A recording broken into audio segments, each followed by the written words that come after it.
Bien, vamos a dar el día de hoy, vamos a hablar acerca correspondiente a la higiene industrial. Bueno, siempre hemos escuchado quizás cuál es el objetivo, de repente, qué significa la higiene industrial y muchas veces la podemos relacionar con limpieza, como si dijéramos limpieza de hogar, limpieza de oficina, limpieza de algún ambiente de trabajo, pero realmente va más allá de del concepto de higiene industrial, va más allá acerca de eso, es algo más profundo, el cual nosotros el día de hoy vamos a poder compartir. Bien, voy a compartir lo que es pantalla, me confirman si es que logran visualizarla.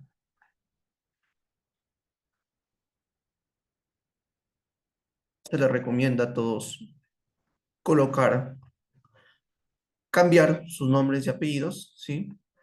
Para que les puedan considerar su asistencia. A todos quienes pertenecen al grupo y quienes no, se les da una constancia de participación, quienes no son del grupo, ya eso está indicado desde un inicio bien. Entonces, vamos a poder compartir un poco acerca de estas imágenes y ustedes me van a dar un comentario breve respecto a lo que se está viendo, ¿sí? A ver, ¿qué es lo que vemos en esta primera imagen? Para los que están atentos, pueden visualizar. Es una persona.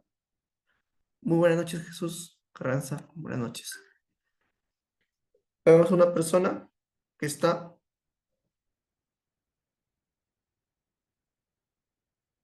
disculpen,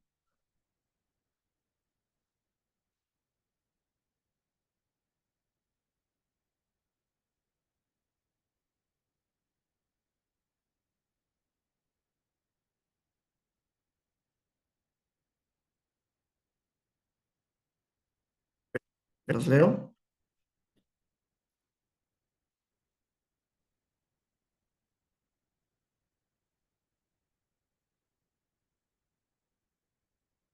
Bueno, es una persona que está en un mecánico, ¿no? Es un mecánico.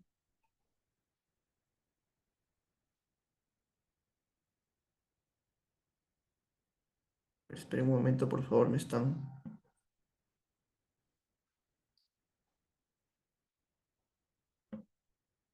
Esperen un momento, por favor, me están. Lo que pasa es que hay participantes que no están registrados. A ver, disculpen un momento, por favor.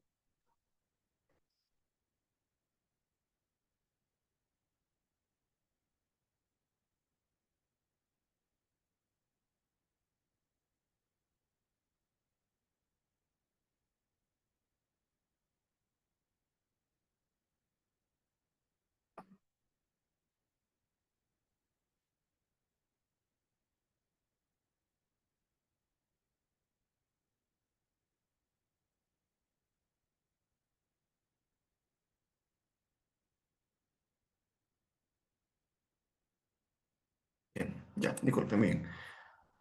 Muy bien, gracias, Gemira, muy gracias. Muy bien, entonces vemos en esta imagen a una persona que es un mecánico, el cual, bueno, comúnmente vemos en nuestra ciudad, vemos, cuando llevamos un carro, un vehículo, sea nuestro, sea de un familiar, siempre solemos ver este tipo de escenas, ¿no? Vemos ahí, por ejemplo, un mecánico que está arreglando, bueno, aparentemente el motor del vehículo, vemos por acá los demás trabajadores, y en la siguiente imagen vemos aquí a personas que trabajan en un aserradero. Vamos a ver el ambiente, miren cómo se encuentran estos trabajadores. Por ejemplo, vemos aquí el joven del polo verde, que se encuentra en sandalias. Vemos al joven de mascarilla negra, que también se encuentra en sandalias, ¿no? Polo, BBD. y todos los trabajadores tienen muy similar su vestimenta.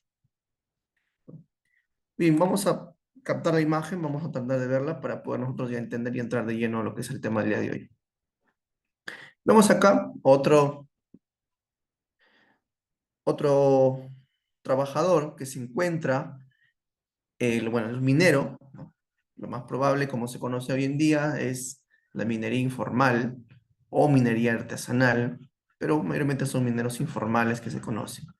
¿Cómo se encuentra? Está sin polo, está sin zapatos adecuados, sin pantalón.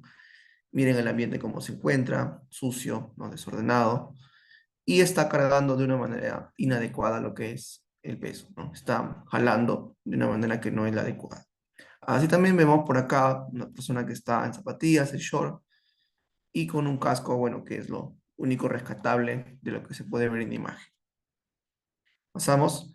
A diferencia de las tres imágenes que hemos visto aquí, estamos viendo una imagen muy diferente, que es una trabajadora con todos los EPPs adecuados. Tiene sus guantes, tiene el mameluco o el overol adecuado, tiene lentes y se encuentra, bueno, dando mantenimiento, al parecer, a una pieza de un carro, de un vehículo o, bueno, una pieza metálica. Vemos otra imagen acá, muy diferente también, ¿no? Estos, al parecer, son personas jerárquicas de una obra, una minera en este caso, que se encuentran con sus EPPs adecuados. Las personas se encuentran con sus mascarillas, se encuentran con sus, perdón, con sus mascarillas, con lentes y con los cascos, los chalecos con cintas reflectivas. Muy diferente a lo que suele verse en estos casos. Entonces, si queremos hablar de lo que es higiene industrial o higiene ocupacional, tenemos que centrarnos en tres factores: físicos, biológicos, principalmente. Por ejemplo, en esta imagen estamos hablando, ¿cuál sería el riesgo biológico? Lo más probable es que esta persona, ¿no? Al tener las manos sucias por la grasa, pueda tener una infección. Si hablamos del tema físico, lo más probable es que el agente, puede ser la gasolina y todo lo que rodea, eh, al trabajador puede darle una enfermedad, ¿no? A la vez también tema de posición, que no es la adecuada. Bueno, en esta imagen casi no se puede ver quizás muchos errores, muchas condiciones, pero sí son de vital importancia. En este caso sí vamos a ver algo muy diferente. Miren el polvo, la ubicación de las tablas, no usan EPPs adecuados. Encima, estos trabajadores se encuentran expuestos al ruido. Entonces el ruido, pues es para quienes viven o han podido estar en un aserradero, los ruidos siempre son fuertes. Y también el polvo, la polvareda que se levanta, es algo que los trabajadores, bueno, lo inhalan otra vez mediante la respiración. Igual acá tenemos agentes químicos, los cuales son potencialmente contaminantes y que pueden ocasionar una enfermedad. No a corto plazo, sino a largo plazo. Entonces, lo que buscamos nosotros como enfermeros ocupacionales o ustedes como enfermeras ocupacionales, siempre va a ser dos cosas: prevenir o, perdón, disminuir el riesgo o evitarlo. Pero mayormente se va a disminuir. Muchas veces es difícil poder evitar ciertos peligros, ciertos riesgos. Es muy difícil. Nosotros como trabajadores muchas veces podemos tener muchas ideas, pero el empleador, el presidente del Comité de Seguridad y Salud en el Trabajo, es quien muchas veces toma las decisiones finales. Sabemos bien que según Sunafil hasta el año 2023 recomendaba que una empresa que tiene de 20 a más trabajadores tiene que tener su Comité de Seguridad y Salud en el Trabajo, un mínimo de 4 miembros. ¿Cuál es el fin del comité? Poder armar un plan de trabajo para, ¿qué cosa? Para poder tener una adecuada seguridad y sobre todo evitar enfermedades, accidentes que puedan ocasionar accidentes leves hasta moderados, o los que son también los mortales, o también lo que son los incapacitantes. Entonces sabemos bien, nosotros actualmente podemos estar trabajando para el Estado, podemos estar trabajando para una empresa privada, y realmente las condiciones laborales siempre son deficientes. No me van a dar la contra al decir que no tienes una silla ergonómica, no tienes una iluminación adecuada. La empresa en la que trabajas o el Estado, si es que trabajas para el Estado, te hace un examen médico ocupacional de manera anual, no lo hace. ¿Por qué? Bueno, por motivos ya que el Estado mismo regula, ¿no? O sea, ellos para exigir a la empresa privada, sí son los primeros, ¿no? Pero para cumplir ellos como parte de, muchas veces no lo hacen. Solamente lo hacen con personal contratado o en lugares donde sí hay la existencia de un médico o una enfermera ocupacional, la cual sí realizan también sus funciones y las cuales también son muy operativas y pueden detectar o identificar los riesgos y peligros. Entonces, bueno, después de ver esta imagen, quiero compartirles un video, ¿sí? Para que ustedes puedan visualizar y podamos dar ya una introducción general de lo que viene. Así es que les voy a compartir el siguiente video. Por favor, prestemos atención para poder ya entrar un poco más en contexto de lo que estamos hablando el día de hoy.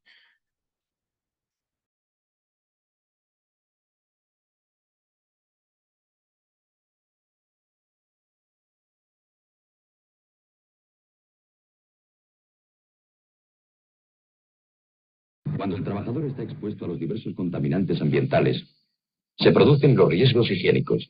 Es sobre estos contaminantes ambientales donde la higiene industrial actúa con el fin de prevenir las posibles enfermedades profesionales. Veamos cuáles son las principales vías de entrada de los contaminantes químicos y biológicos en el organismo humano. La vía respiratoria es la vía de entrada más importante y la más estudiada por la higiene teórica. Comprende todo el sistema respiratorio, es decir, nariz, boca, laringe, bronquios, bronquiolos y alveolos pulmonares. La segunda vía de entrada más importante en higiene industrial es la vía dérmica, que comprende toda la superficie epidérmica que envuelve al cuerpo humano.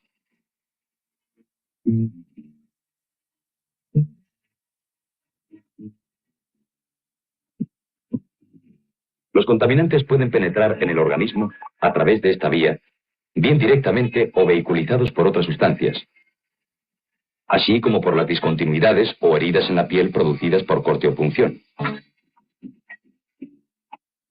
Los contaminantes que se ingieren con la comida o son deglutidos con las mucosidades de las vías respiratorias pasan de la boca al esófago, estómago e intestinos.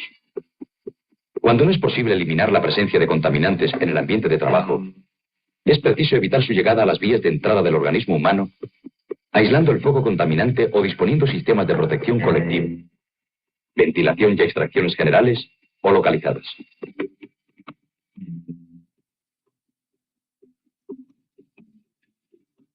O bien utilizando equipos de protección personal.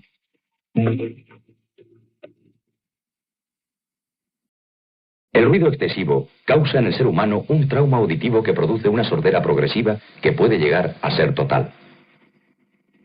Esta disminución de la capacidad auditiva depende del nivel del ruido y del tiempo que el trabajador esté expuesto a él.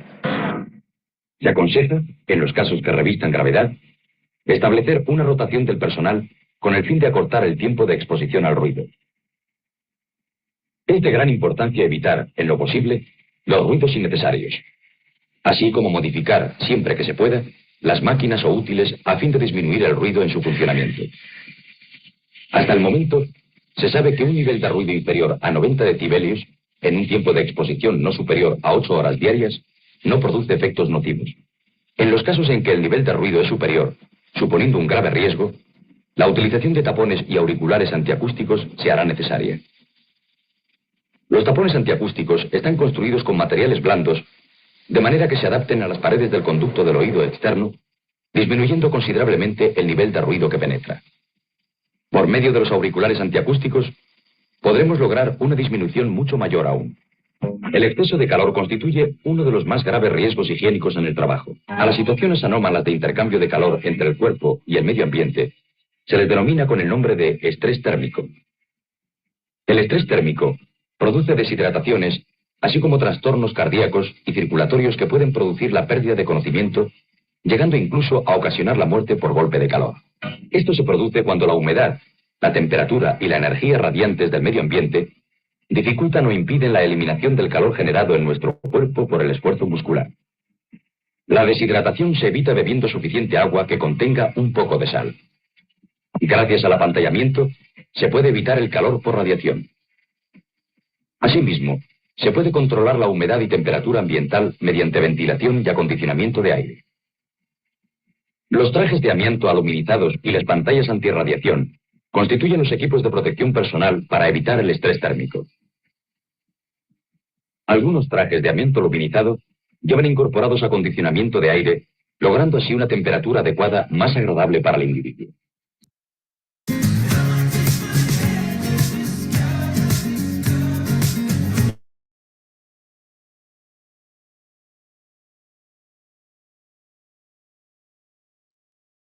Muy bien, entonces se ha visto un video donde hemos podido evidenciar los tres factores comunes o los agentes comunes que forman parte o que pueden influir en la salud del trabajo. Por ejemplo, tenemos los físicos, los químicos y los biológicos. Entonces vamos ahora sí a ingresar ya a lo que es el tema, después de una introducción breve. Higiene industrial.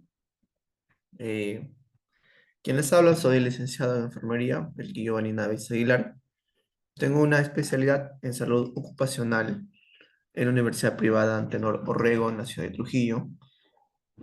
Tengo una trayectoria ya de más o menos 2 años trabajando en salud ocupacional y realmente he trabajado en diferentes zonas, en diferentes servicios, desde Bacus Huaraz, por ejemplo, en el centro de distribución, en zonas mineras y también en centros de salud.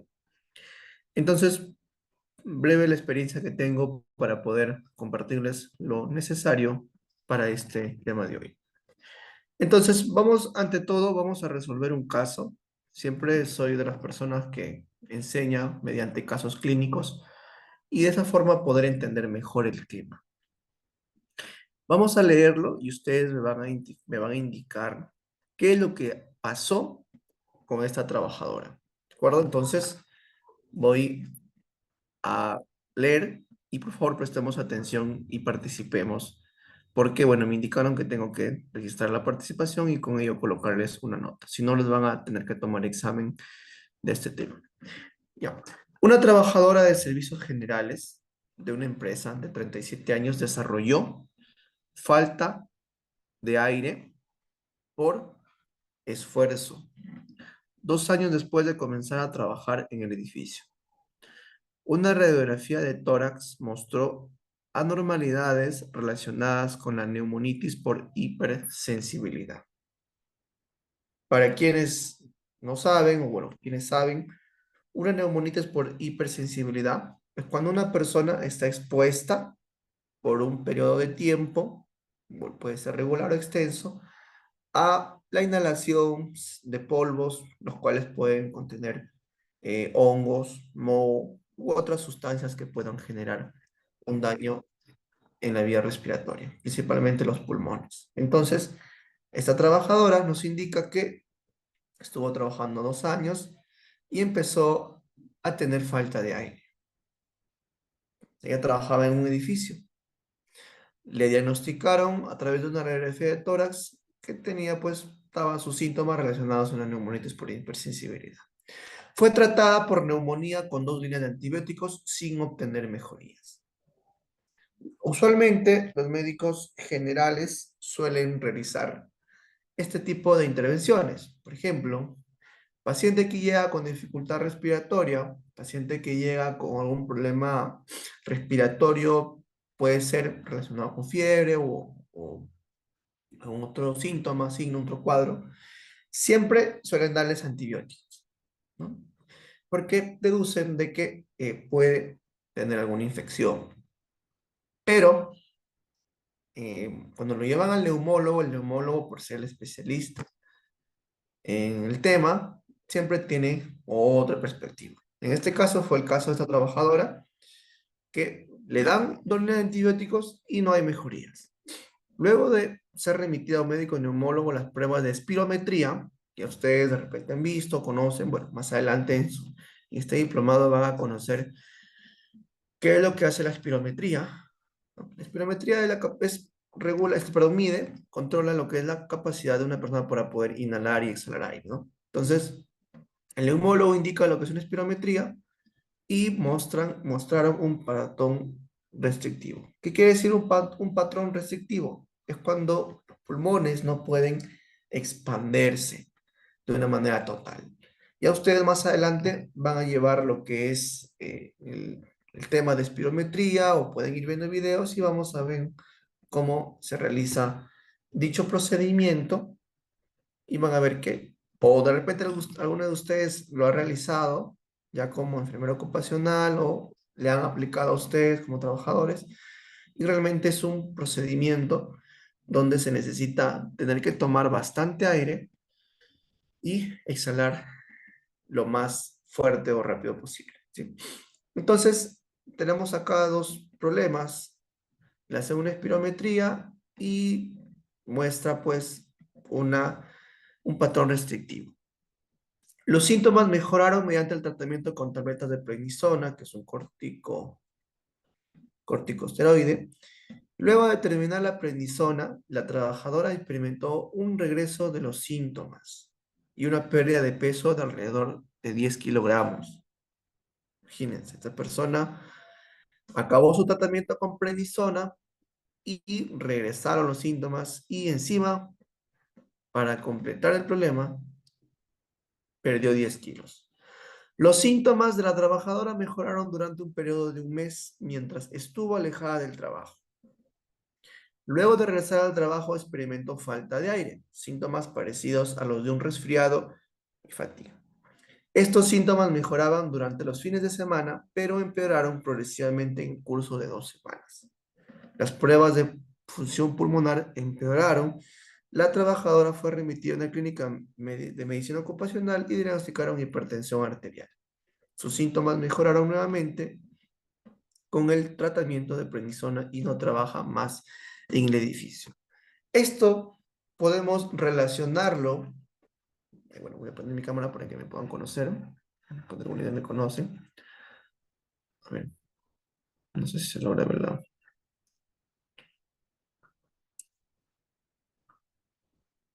Oye, creo que no se logra ver mi pantalla. Bueno, no voy a poner. Bien. Eh, Esto es muy relacionado a los síntomas de una persona, sea un adulto o un niño, que siempre suele decirte, ¿por qué mi hijo o por qué yo cuando estoy en mi cama, en las mañanas amanezco con estornudos o despierto con mucosidad, con mocos, como se conoce, congestión nasal y bastante tos? Y durante el día salgo de mi casa y estoy tranquila, se me va esa congestión nasal, se me va esa tos, esa, como lo conocemos, esa garraspera en la garganta. Se han preguntado por qué, es muy relacionado. Lo que pasa es que lo más probable es que en tu cuarto, tu cama, de repente tienes peluches, de repente tienes cojines de almohadas que pueden absorber aire, perdón, polvo, puedan almacenar polvo, y también las sábanas, las frazadas, que usualmente no, por algunos no suelen ser cambiadas de manera semanal, pueden acumular lo que son moho, ácaros, polvo y otro agente que pueda ocasionar este problema respiratorio. Entonces, si se dan cuenta, cuando están en su cuarto, en su cama, están con la congestión nasal, salen y se quitó. Es lo mismo en los niños, muy probable, dicen, ¿por qué mi niño en mi casa o por qué siempre tiene bastante alergia? Lo conocen las madres, ¿no? La alergia, dicen siempre. Entonces, si nosotros hacemos una visita, una evaluación, siempre solemos ver que en la casa hay hacinamiento varias personas duermen en el mismo cuarto, no hay una adecuada higiene, y lo mismo pasa en los trabajadores.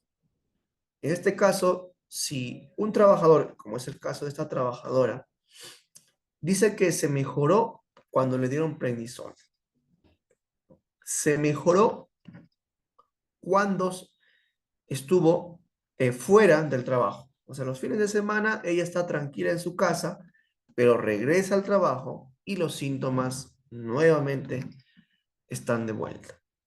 Entonces, el problema ya no es la trabajadora. No podemos decir, ah, no, tú como trabajadora estás mal y por lo tanto, como estás mal, te vamos a despedir. Aquí la trabajadora no es el problema. El problema es la empresa, el ambiente en donde se encuentra. Entonces, disculpen, se cortó la pantalla. Entonces, para poder entendernos un poco mejor en todo este contexto, nosotros como enfermeros ocupacionales que estamos realizando o han realizado una especialidad o un diplomado, tenemos que en primer lugar ver el orden y limpieza del lugar en el cual nos estamos desenvolviendo, en el trabajo. Si en un momento tú vas y trabajas, por ejemplo, vamos a ver ahora sí, vamos a ver nuevamente las imágenes. Si trabajamos aquí en este ambiente, el principal problema, lo más probable, y es cierto, y ustedes lo van a pasar en algún momento, las enfermedades ocupacionales no se presentan muchas veces de inmediato. A veces tienen que pasar 5, 10, 15, 20 años para que una enfermedad ocupacional pueda ya tener síntomas o signos.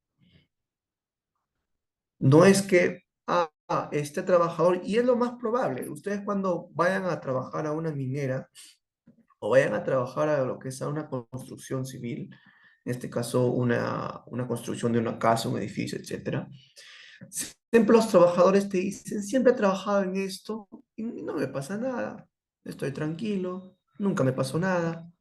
Eso de que digamos, de que me enfermo es mentira, ¿no? Entonces, siempre van a tener este tipo de comentarios, ¿no? Y dicen, no me pasa nada. Entonces, por ejemplo, aquí este ambiente no es adecuado, es un ambiente inadecuado, entonces no podemos, bueno, acá como enfermeros, imagínense el gran reto que ustedes podrían tener si es que esta empresa llega a formalizarse, este ambiente ya formalizarse, ser formal, y ustedes tienen que llegar ahí. Van a tener que hacer un gran cambio como enfermeros ocupacionales junto al médico y junto al ingeniero sanitario o de seguridad o los ingenieros capacitados en su obra. Entonces, vamos a ver otro ejemplo por aquí, igual de esta forma, y cuando ustedes van allá a vivir, a estar en su momento, lo que es eh,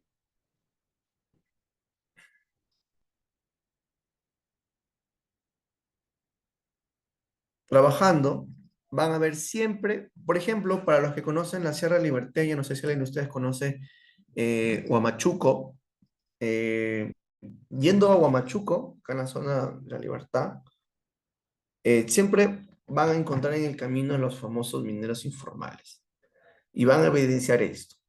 Y es un contraste muy notable entre la vestimenta, la educación, el comportamiento de un minero informal versus el comportamiento de un trabajador formal. Ellos, por ejemplo, no es regulado por ninguna empresa, por ningún líder, solamente se dedican a extraer el mineral y venderlo, ¿no? Contaminan ríos, pero también hay mineras formales que por accidentes, siempre suelen decir accidentes, suelen tener, pueden contaminar tierras, ríos, incluso pueden emitir gases tóxicos, los cuales perjudican a la población que está alrededor de la misma, ¿no? Entonces, para no desviarnos un poco del tema, tenemos que entender que la higiene ocupacional, nosotros como enfermeros tenemos que ver que todo el ambiente del trabajador se encuentre libre de tres factores que pueden ocasionar los problemas: físicos, biológicos y químicos. Y vamos a ver el día de hoy, entonces, para poder entender acá un poco. Miren, vamos a ver esta imagen que estábamos viendo acá. Miren este trabajador. Este es un trabajador que extrae carbón mineral aquí en la Sierra Liberteña, en la provincia de Otusco, en varios distritos, extraen lo que es el carbón mineral. Y ustedes siempre van a ver a estas personas así, con esa vestimenta, con el color de piel manchado por el mismo carbón mineral. Entonces, imagínense, esta persona, si tú acaba su jornada y le preguntas, le dice, señor, utilice mascarilla, utilice una ropa adecuada, utilice una careta, utilice lentes, utilice guantes. ¿Qué te van a decir? No, no me gusta, me aburre, me pone lento, no me agrada trabajar así. Si me pongo mascarilla siento que me ahogo. Si me pongo un polo manga larga o un overol, un mameluco adecuado, dicen no porque me aburre, me da calor. Si usa guantes igual, no me permite que pueda coger bien. Bueno, pueden pasar 5 o 10 años y este trabajador no puede presentar ningún problema. Pero cuando ya sea adulto, maduro o adulto mayor, este trabajador va a tener problemas respiratorios y a la piel. Jesús, exacto, ajá. Sí, Jesús, tienes mucha razón en eso. Siempre eh, suelen decirte que no utilizan por comodidad, ¿no? Y nunca les ha pasado nada. Eso es lo peor que te dicen, nunca les ha pasado nada. Entonces, como son empresas informales, por ejemplo, yo cuando realicé mis serums, realicé en el distrito de Guaranchal, provincia de Otusco, región Univartá. Era una zona que extraía bastante carbón mineral. Y muchas veces llegaban cortados, mutilados, gaseados, como se conocen, al puesto de salud. Trabajadores así, tal y como lo ven, llegaban así, manchados, color negro, con heridas. Imagínense el trabajo para nosotros como enfermeros o como, bueno, en este caso con el equipo de salud, poder tratar, limpiar esa piel no es fácil, no es que agarras un algodón con alcohol, le pasas y lo limpias. Es complicado. Cuando nos íbamos a capacitarles acerca de prevención de riesgos, los peligros, identificación, que te decían, no, que no pasa nada, que esto no me gusta, que comodidad, como dice la colega. Entonces, era imposible. Posteriormente, ellos a veces eran tapados por la misma, se metían al socavón y terminaban cubiertos por el mismo carbón y muertos por resultado, ¿no? Dice, en mi empresa tienen el riesgo de que se quemen porque están en frituras y no aceptan las protecciones. Exacto. Sin embargo, Jesús, siempre nosotros como enfermeros, no sé si, bueno, siempre la recomendación por parte de la experiencia es siempre hacerles una capacitación y que te firmen un cargo o que te firmen lo que es un documento en el cual tú le estás informando y capacitando a ese trabajador acerca de los riesgos que esa persona está expuesta. Porque muchas veces, y me ha pasado, que el trabajador no hace caso. Por ejemplo, cuando trabajé en Bacús Huaraz, les decíamos a los trabajadores que tenían que utilizar su mascarilla, bueno, estamos hablando del año 2021, y no utilizar el celular mientras conducían, en los carritos cargueros, ¿no? Estas personas hacían lo contrario. No utilizaban la mascarilla, no utilizaban el casco, porque dice que les daba calor, etcétera, etcétera. Cierto día un trabajador sufrió un accidente, justo pasaba como era cervecera, por accidente, ¿no? Él hace una mala maniobra y cae en las cajas de cerveza sobre su cabeza. Él estaba sin casco. ¿Qué hizo este trabajador? Tuvo, digamos, la valentía, sí, de ir a reclamarnos y decirnos que por qué no lo hemos capacitado en seguridad y salud del trabajo, que por qué no le hemos dicho, que, o sea, nos echó la culpa. Y eso usualmente siempre suele pasar. E incluso llegó al nivel de poner una denuncia a la empresa, porque dijo que la empresa no velaba por su seguridad y su salud. pero previamente nosotros ya nos habían capacitado desde Brasil, porque parte de Brasil, de que teníamos que hacer es firmar un cargo de que se les había capacitado y sobre todo llamado la atención. En otros casos le llamaríamos en una empresa de no solo ocupacional, sería un memorándum, ¿no? A este trabajador se le hizo presente, le dijimos, señor, usted tiene su memorándum de llamada de atención por no utilizar los EPPs. El trabajador ya no dijo nada. Digo, sí, pero igual que no, usted ha cumplido acá. Fue tratado, sí, por el seguro que tienen, se activa en ese momento el SSTR, sí, porque tuvo un ligero corte en la cabeza. Entonces, como es un trabajo de riesgo, se fue atendido, fue dado el descanso médico correspondiente, pero a la vez se le hizo una retroalimentación. En una segunda instancia, si él volvía a cometer la misma falta, era despedido automáticamente. Era parte de la política. Entonces, eso es lo que usualmente suele verse en una empresa de salud ocupacional, que formal, ¿no? Formal. Pero cuando es informal, ¿qué vas a decir? No puedes decir nada. Y muchas veces nuestra labor como enfermeros siempre se ve opacada, llamémosla así, o menospreciada por el ingeniero de seguridad. Por eso, con nosotros como enfermeros tenemos que saber bien nuestras funciones y saber sustentar el por qué estamos realizando ciertos procedimientos.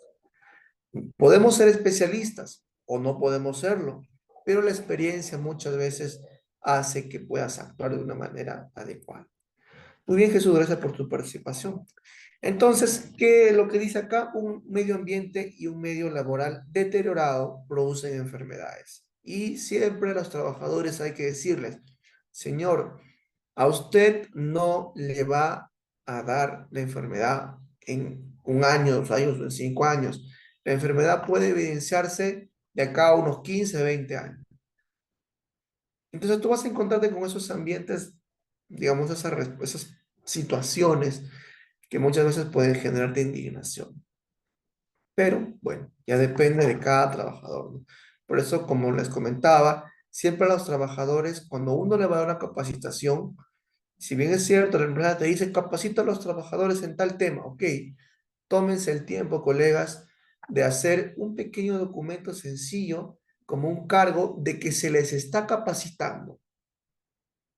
Porque si en un momento ese trabajador comete o hace un acto inseguro, no va a decir nunca me capacitaron, nunca me dijeron nada, nunca me orientaron. Entonces, pues, vamos avanzando, si en realidad son bastantes diapositivas, pero vamos avanzando lo más posible.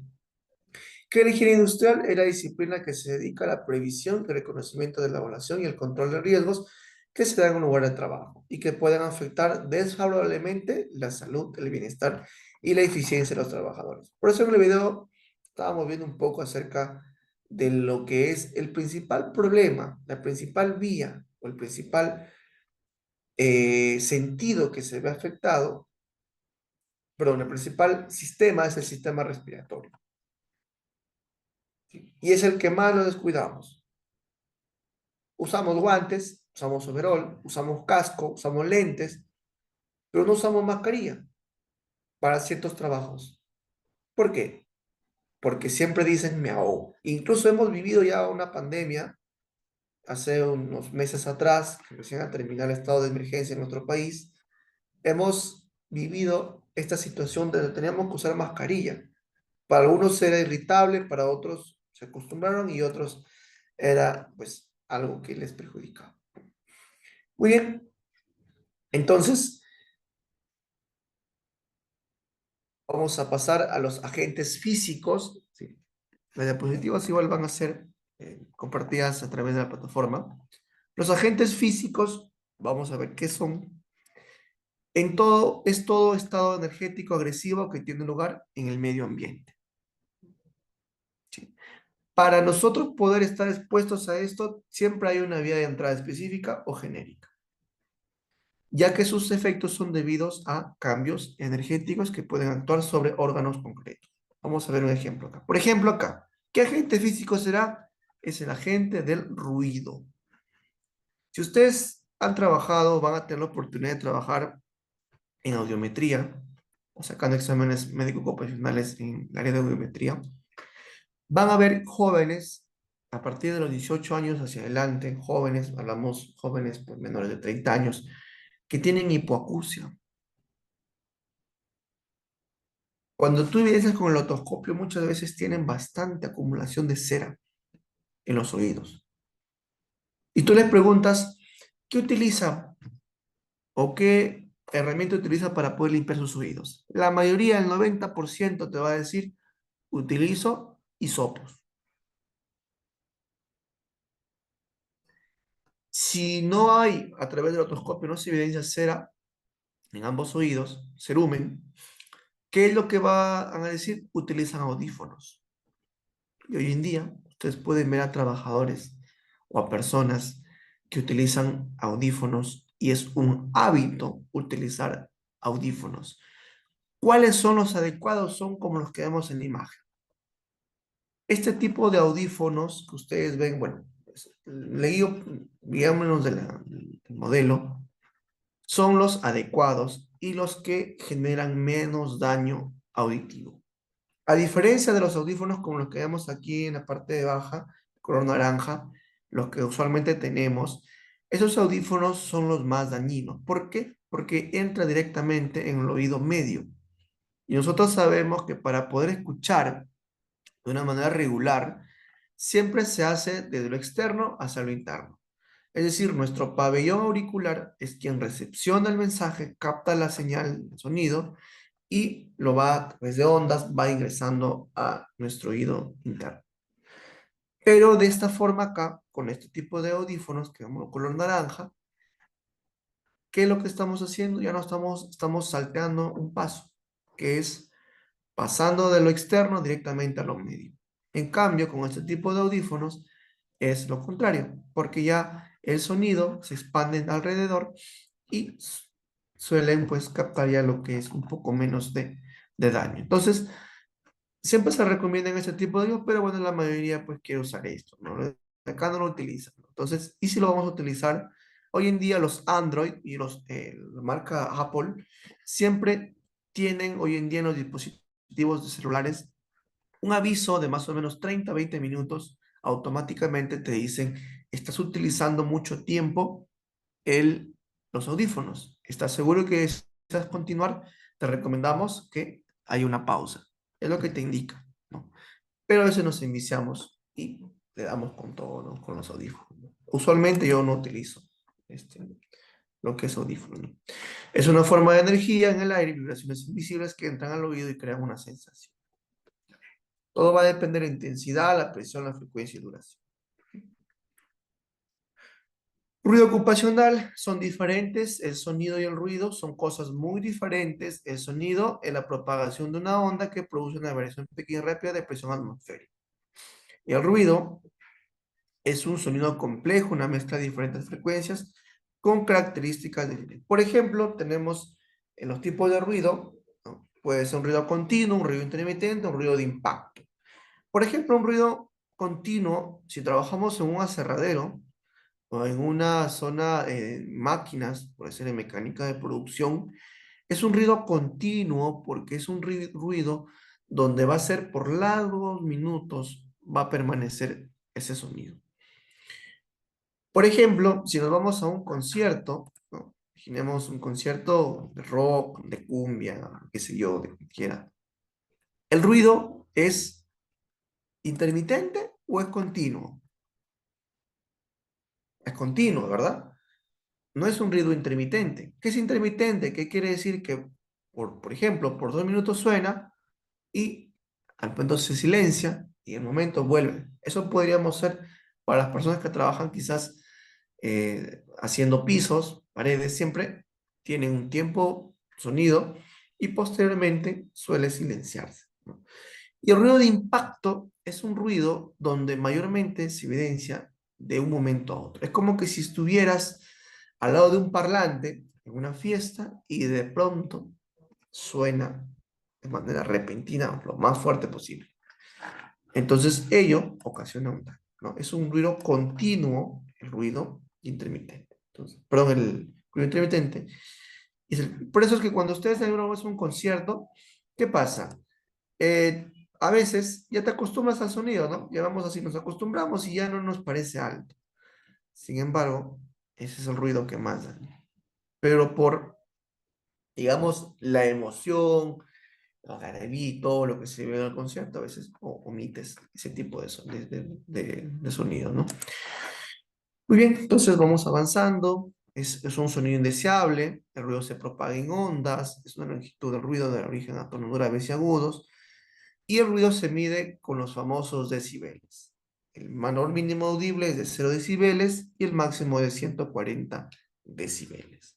Esto lo van a entender un poco mejor, grábense bien este nombre, decibel, cuando lleven el módulo de audiometría, van a ustedes a utilizar ya este término y van a ver el oído izquierdo, el oído derecho, cuáles son las formas de medición. ¿Sí?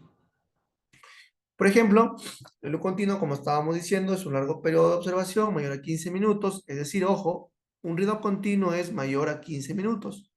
Y intermitente se presentan grandes variaciones en el nivel de tiempo. Por ejemplo, vemos acá el mapa, miren, con tiempo vemos continuo acá, es en una misma instancia, de manera continua, pero el intermitente empieza, hablamos de 60 decibeles, y sube repentinamente a 90, baja a 70 y sube a 95 y baja así. El impacto, pico de energía acústica inferior a un segundo. Es decir, ya esto es, miren, se dan cuenta, es continuo acá. Perdón, es de impacto. Es decir, los picos, miren, empezó en 40, repentinamente llegó a 60, bajó nuevamente a 40 y repentinamente subió a 80. Entonces, esto ya es de impacto. Inferior a un segundo. Aquellos, por ejemplo, de la martilla del Forja, son martillos, que los que ustedes han visto, los que hacen como taladro para poder destruir una pared. Esos ruidos tienen ser, si ustedes se ponen a poder captar ese sonido, es un sonido que es bien alto, bien elevado, y de manera repentina, por segundos, pareciera que baja, pero repentinamente vuelve a subir. Bueno, ya sabemos bien el oído externo, ya sabemos, conocemos la anatomía del oído, ¿no? Y aquí viene el problema. Cuando ustedes sacan audiometría, siempre le van a decir, van a ustedes evidenciar problemas en la audición, ¿no? Y cuando es temporal, pues es recuperable, y ustedes me van a dar la razón. Cuando se encuentran expuestos a más de 20 minutos a un sonido, un ruido continuo, perdón, y de pronto se apagó el sonido. ¿Cómo ustedes sienten? Sienten una relajación, ¿no? Sienten como que una tranquilidad. E incluso vemos decir personas que dicen, el ruido me estresa, bájale tu volumen, me estresa, me duele la cabeza. Entonces son ya reacciones al ruido, puede ser continuo, intermitente o de impacto. Y sabemos bien que si hay una pérdida auditiva, puede ser temporal, que con tratamiento, dentro de ellos se puede ser descanso, puede recuperarse, pero si es permanente ya es irreversible.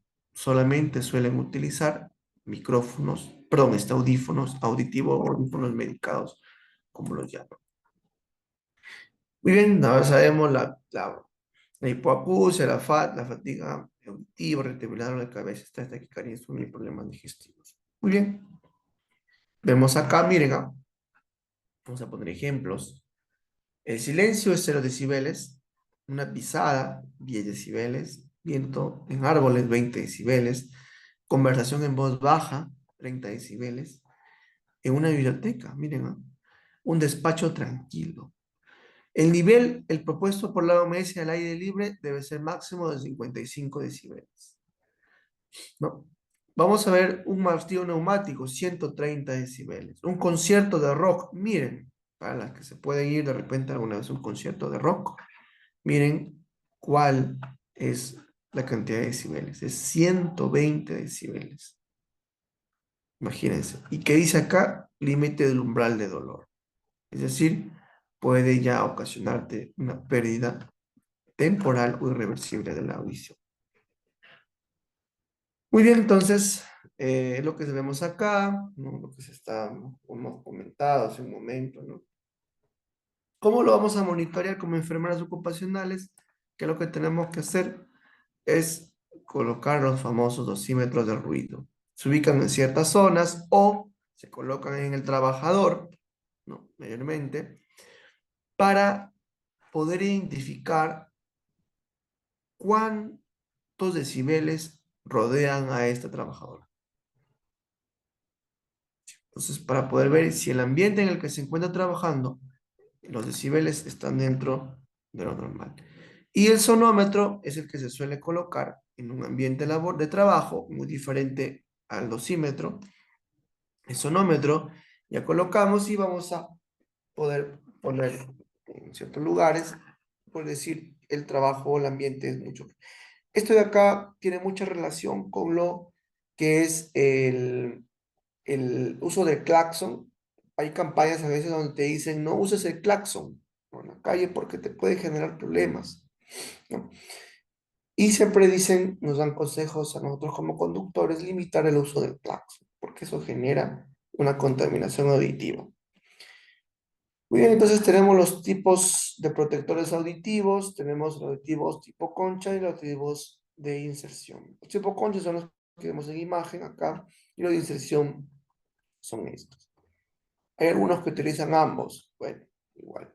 Son ya decisiones o la forma de poder, digamos, protegerse de cada trabajo, ¿no? Los moldeables y los de tapa de canal. Hay diferentes tipos, el que mejor se acondiciona a tu comodidad. Otro agente que podemos tener es las vibraciones. Por ejemplo, este es el martillo que le comentaba hace un momento. Estas personas están expuestas a las vibraciones y pueden afectar al cuerpo de forma total o parcial. Se mide por la vibración, tenemos el vibrómetro, el acelerómetro. Vamos a ver cuán rápido pasa esa vibración de la persona, de la máquina hacia la persona. Por ejemplo, vemos acá vías de ingreso, puede ser una persona que esté sentada, una persona que esté parada o una persona que se encuentre acostada.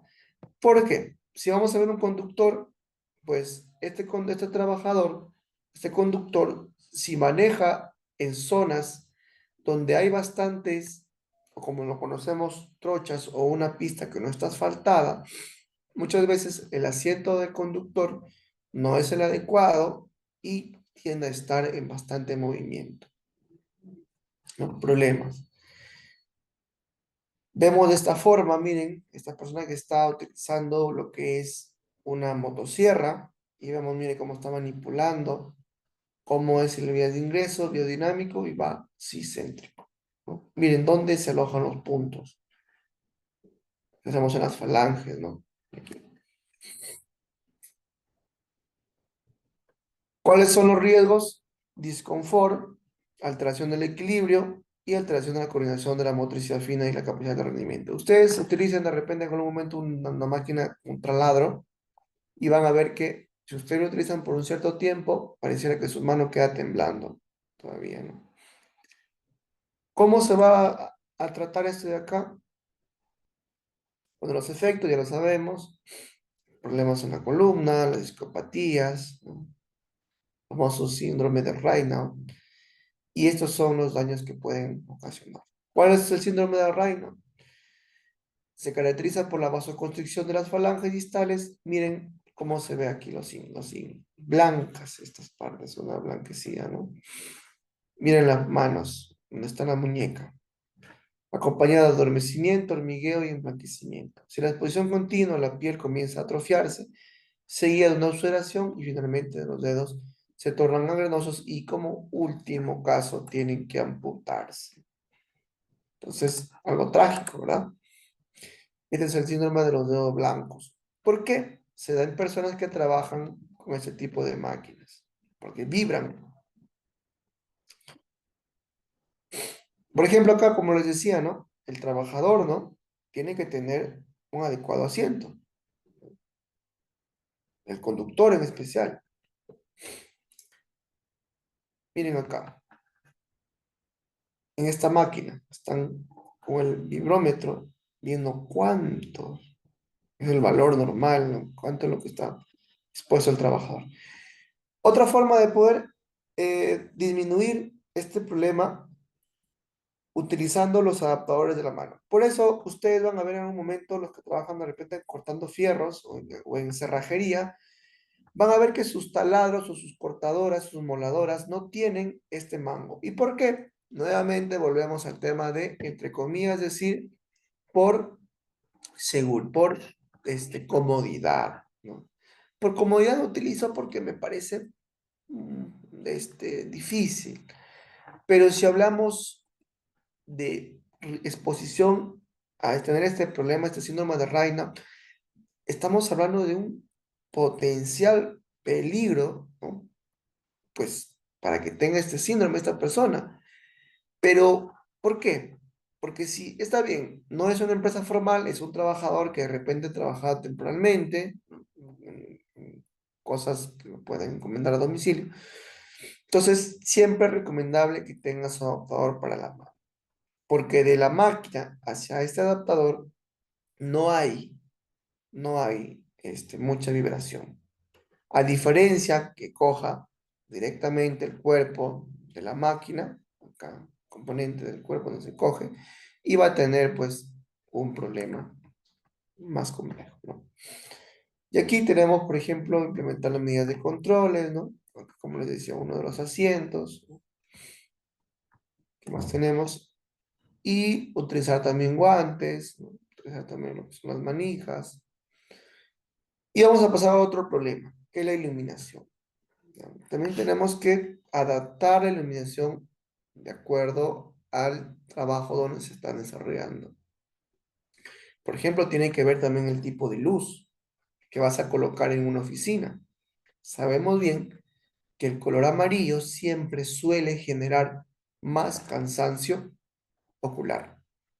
En una oficina no vas a colocar luz amarilla, porque lo que vas a ocasionar es un problema, estrés laboral y no va a desarrollar el trabajo. Bien, por eso la mayoría de empresas suelen tener iluminación blanca, pero no es directa, no es como el foco que tienes en tu casa. Muchas veces son tipos de focos LED o focos que si lo hablamos de un control, son focos que muchas veces no tienen mucha exposición, por eso que tienen cantidad. Y lo que usualmente se utiliza son los fluorescentes incorporados en la pared, que son LED, que ellos alrededor, si ustedes se han dado cuenta, bueno, vamos a ver una imagen después, tienen eh, como un espejo, ¿no? Alrededor del foquito, que ayuda a lo que es la iluminación, ¿no? Vamos a ver después ya ese tipo de foco. Entonces, el nivel de iluminación tenemos que ver, ¿no? El flujo luminoso y la intensidad luminosa. Sí, esto ya es un poco más de ingeniería. Entonces tenemos que ver, miren acá, por ejemplo, ¿no? Acá tenemos un foquito, tenemos que ver qué radio. O sea, un foco no te va a dar pues por un cuarto de 50, 60 metros cuadrados, ¿no? Por eso muchas veces las empresas dicen, no, vamos a colocar un foco bien grande en el centro para que ilumine todo, que si de paso ahorramos. No es lo adecuado, porque miren acá, este foco solamente da alrededor. Esto más o menos, si hablamos en forma de ingeniería, estamos hablando de un metro cuadrado nada más. O sea, cierto, lo alrededor te va a iluminar, pero no te va a iluminar todo de manera adecuada, ¿sí? Por ejemplo, vemos acá el deslumbramiento, ¿ya? Vemos aquí una persona que está directamente al foco y una persona que es un deslumbramiento indirecto. Estas situaciones son muy molestas para los usuarios y deben evitarse. Podemos adoptar es ocultar las fuentes de luz del campo de visión usando rejillas o pantallas, es lo que le decía hace un momento. Utilizar recubrimientos o acabados mate en paredes, techos, suelos y muebles para evitar los reflejos. Evitar fuertes contrastes de luminancias entre la tarea visual y el fondo. Por ejemplo, una persona que trabaje cerca de una ventana, que tenga luz naturalmente del día y que tenga una luz blanca. Tiene luz natural y luz artificial. va a generar un cansancio. Lámpara, luminaria, brillo, luxómetro y plano de trabajo, ¿no? Para saber de dónde se encuentran ubicados. Bueno, ese es el famoso luxómetro, ¿no?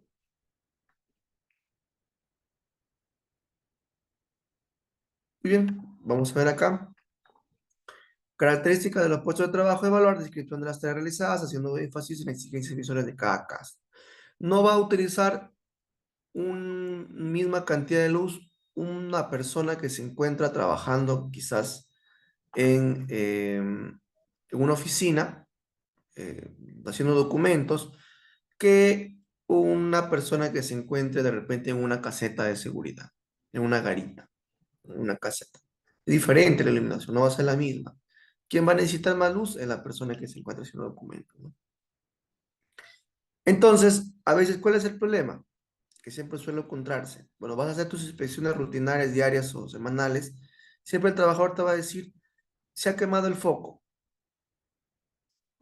y estoy trabajando con baja luz.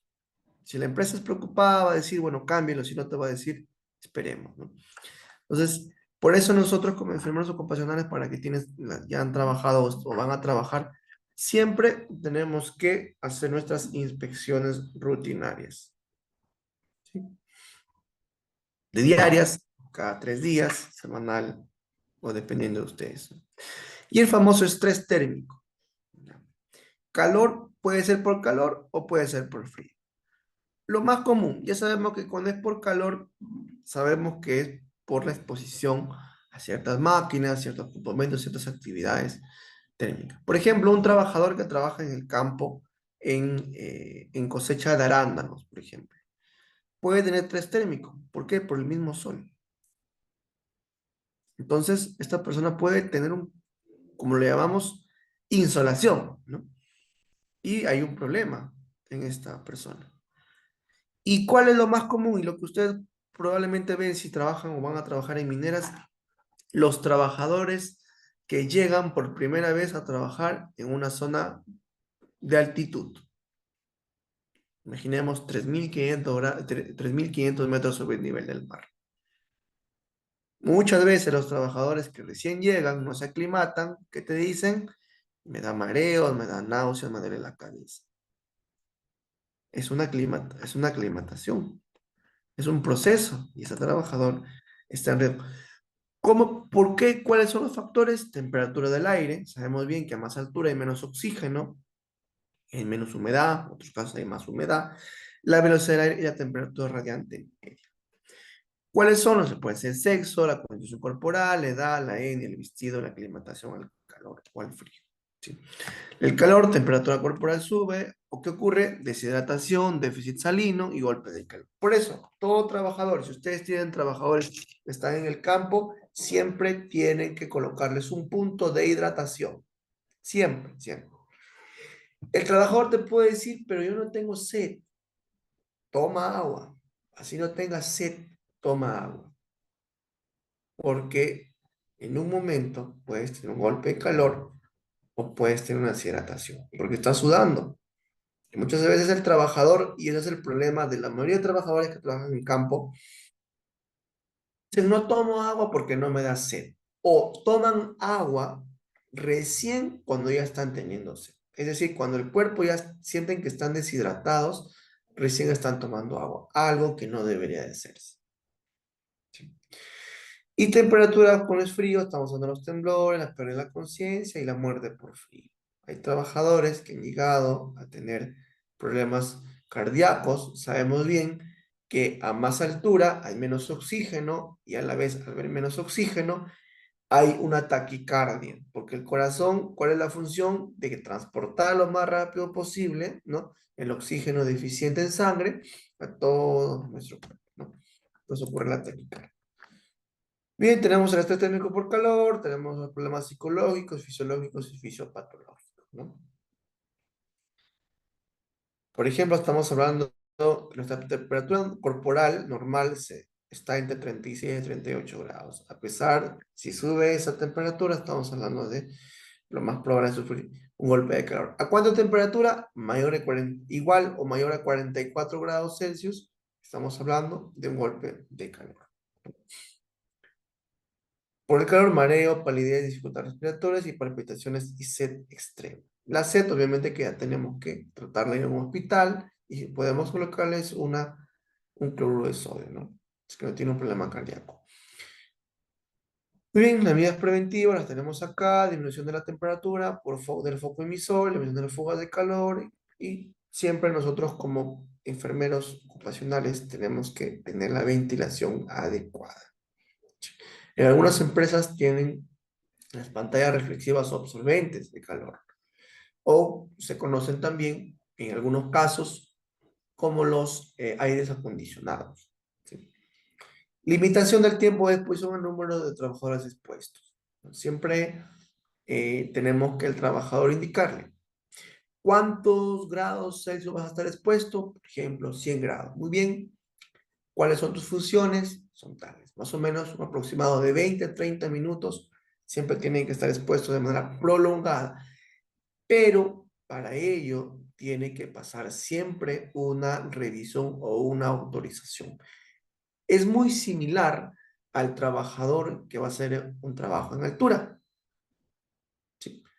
Siempre hay que tomarle el tema de la presión arterial. En este caso, para lo que es el tema de calor, siempre tiene que a diario la persona tomarse la temperatura antes de ingresar, porque puede estar con fiebre y el trabajador siempre es macho, valiente y te dice, no, yo estoy sano. Se toma la temperatura previamente para poder ver que esta persona no esté desarrollando un cuadro infeccioso. Entonces, hemos tenido la oportunidad nosotros de trabajar cuando estábamos en tiempos de COVID. Esta persona tenía fiebre, ingresó a trabajar lo que es una panadería, en la zona de panadería, pastelería. Entonces, la persona perdió la conciencia, se desmayó. ¿Por qué? Porque había tenido un golpe de calor. Había sido error de la garita, la enfermera que estaba en la garita de vigilancia, no haberle tomado la temperatura de manera adecuada. Por eso, trabajadores que van a estar en riesgo, siempre se les dice: ¿usted es consciente que no tiene ninguna enfermedad en estos momentos? No. Muy bien, aquí está la declaración jurada o un documento. Colegas, lo que les comento puede ser de repente, en algunos casos, nosotros no somos, como siempre hemos dicho, nosotros no somos ayudantes de nadie. Si nosotros estamos en una empresa como enfermeros ocupacionales, es para también nosotros poder tomar nuestra propia adaptación, nuestra propia forma de trabajo. Yo todo era documentos, de verdad.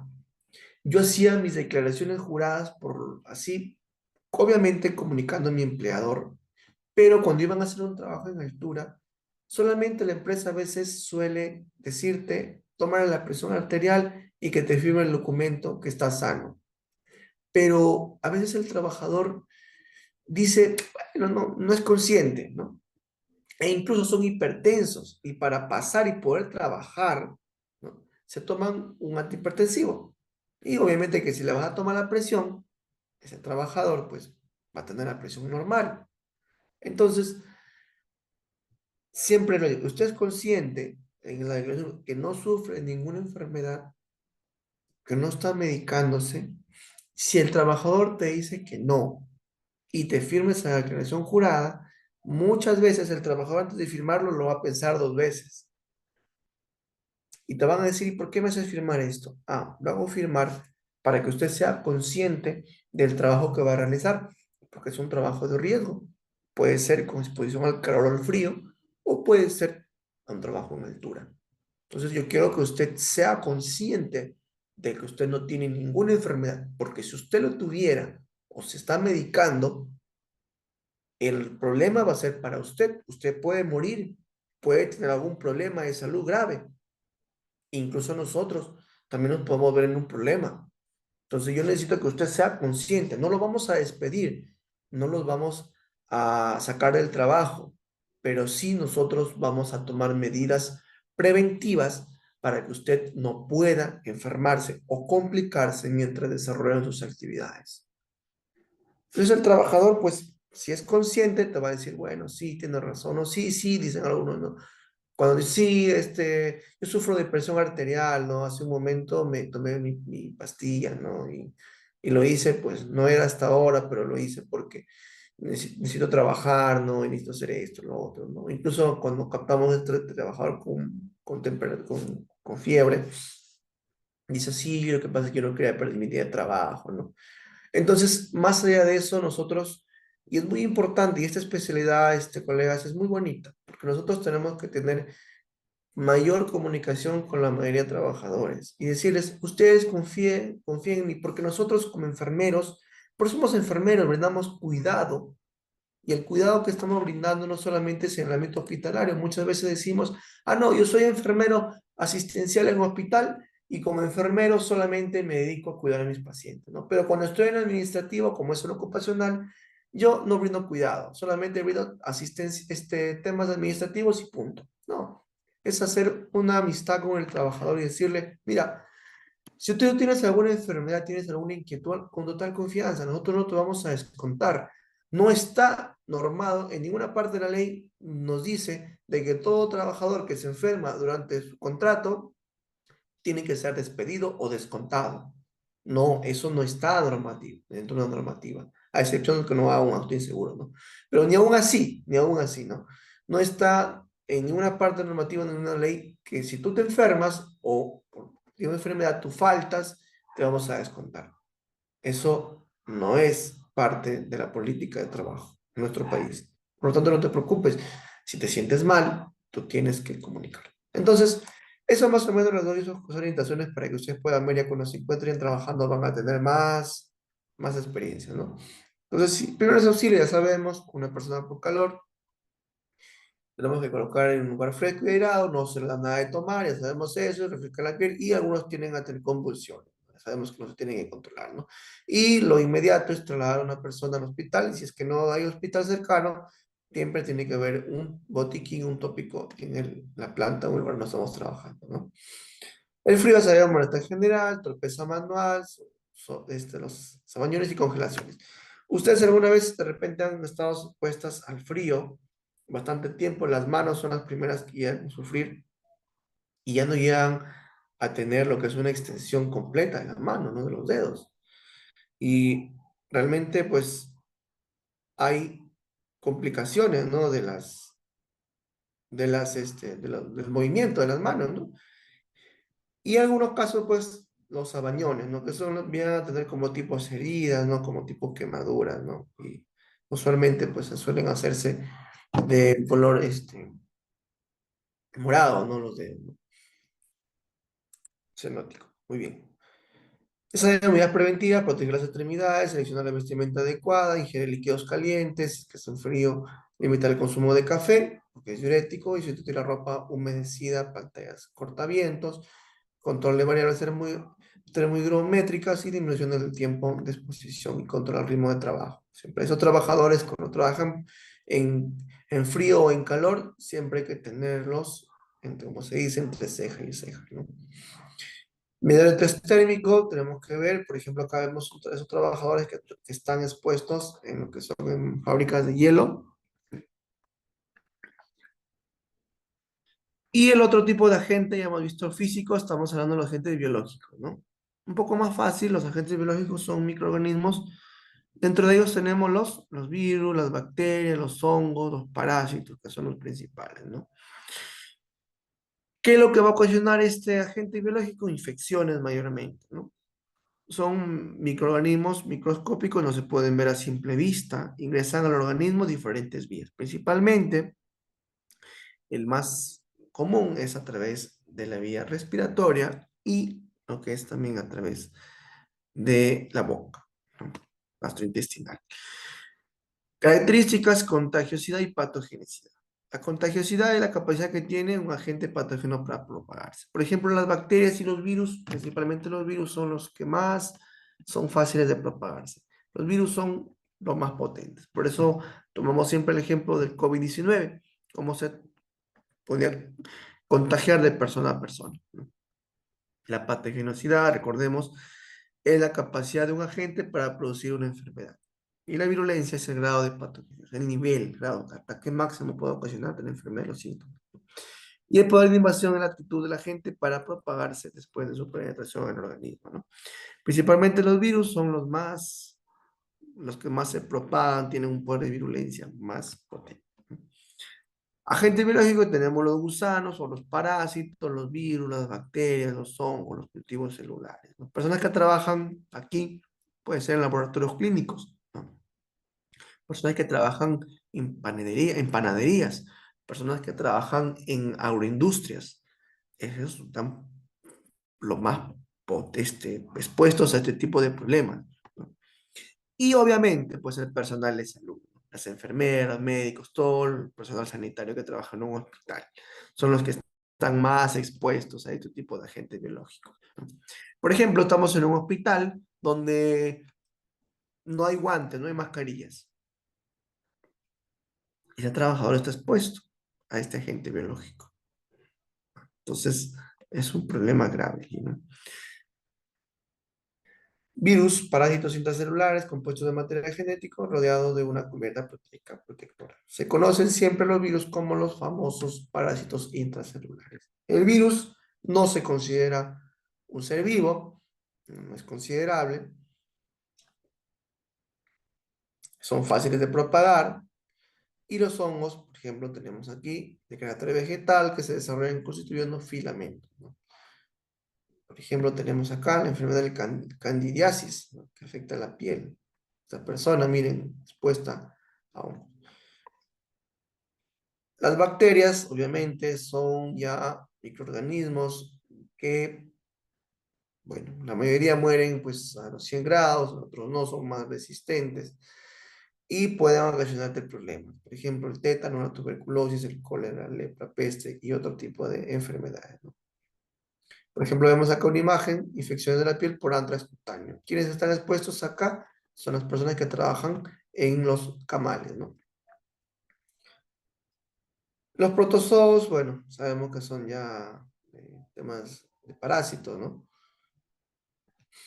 Los parásitos también tenemos aquí, los gusanos, miren acá tenemos las pulgas, los piojos, ¿no? Las garrapatas.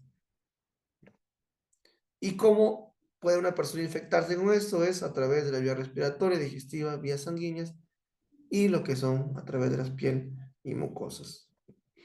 La respiratoria, sabemos bien, los virus, ¿no? Que se encuentran en el aire, se encuentran en aerosoles, una persona lo puede transmitir cuando estornuda, cuando habla, cuando tose, y es aspirado a través, bueno, las gotitas de fluido, gotitas como se conocen los aerosoles, ¿no?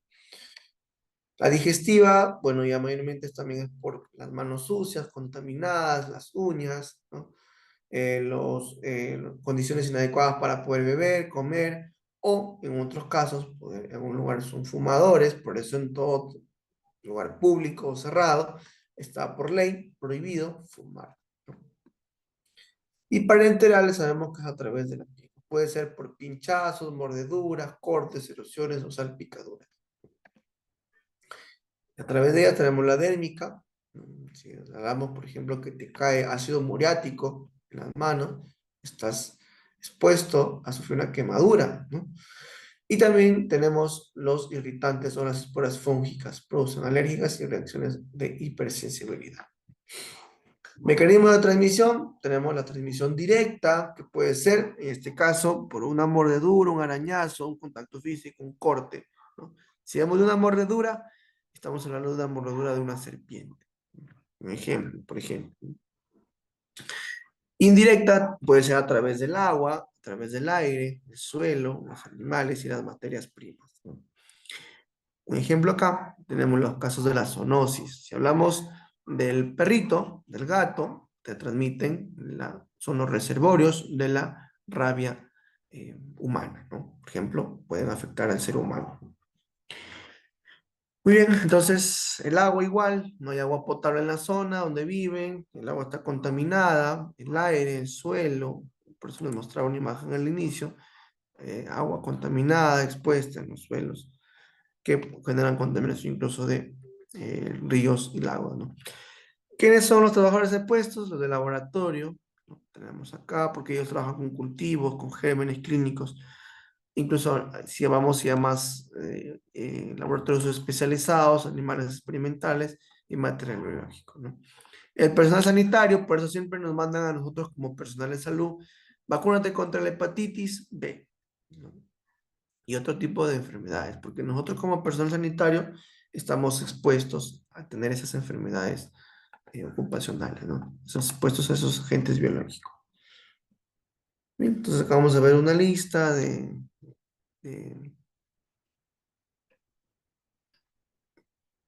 imágenes, ¿no?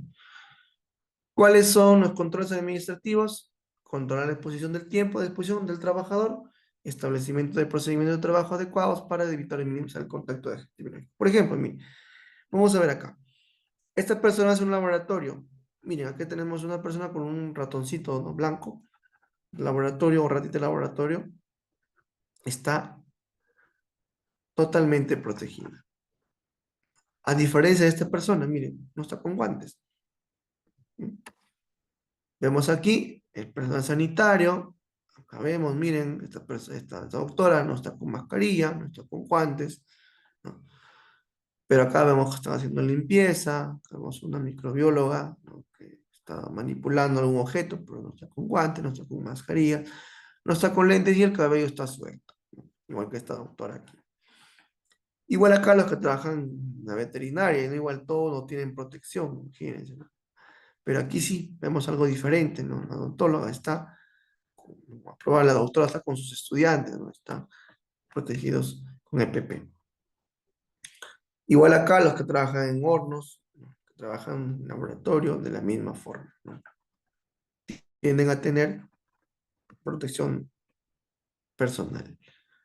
Igual aquí la separación de los residuos, sabemos bien, rojo es material orgánico contaminado con sangre, un tipo de fluido, ¿no? Y el negro ya son los comunes. La señalización es algo muy importante, siempre tenemos que señalizar y advertir, ¿no? Advertencia, almacenamiento y advertencia y señalización. Y los agentes químicos, ya vamos terminando.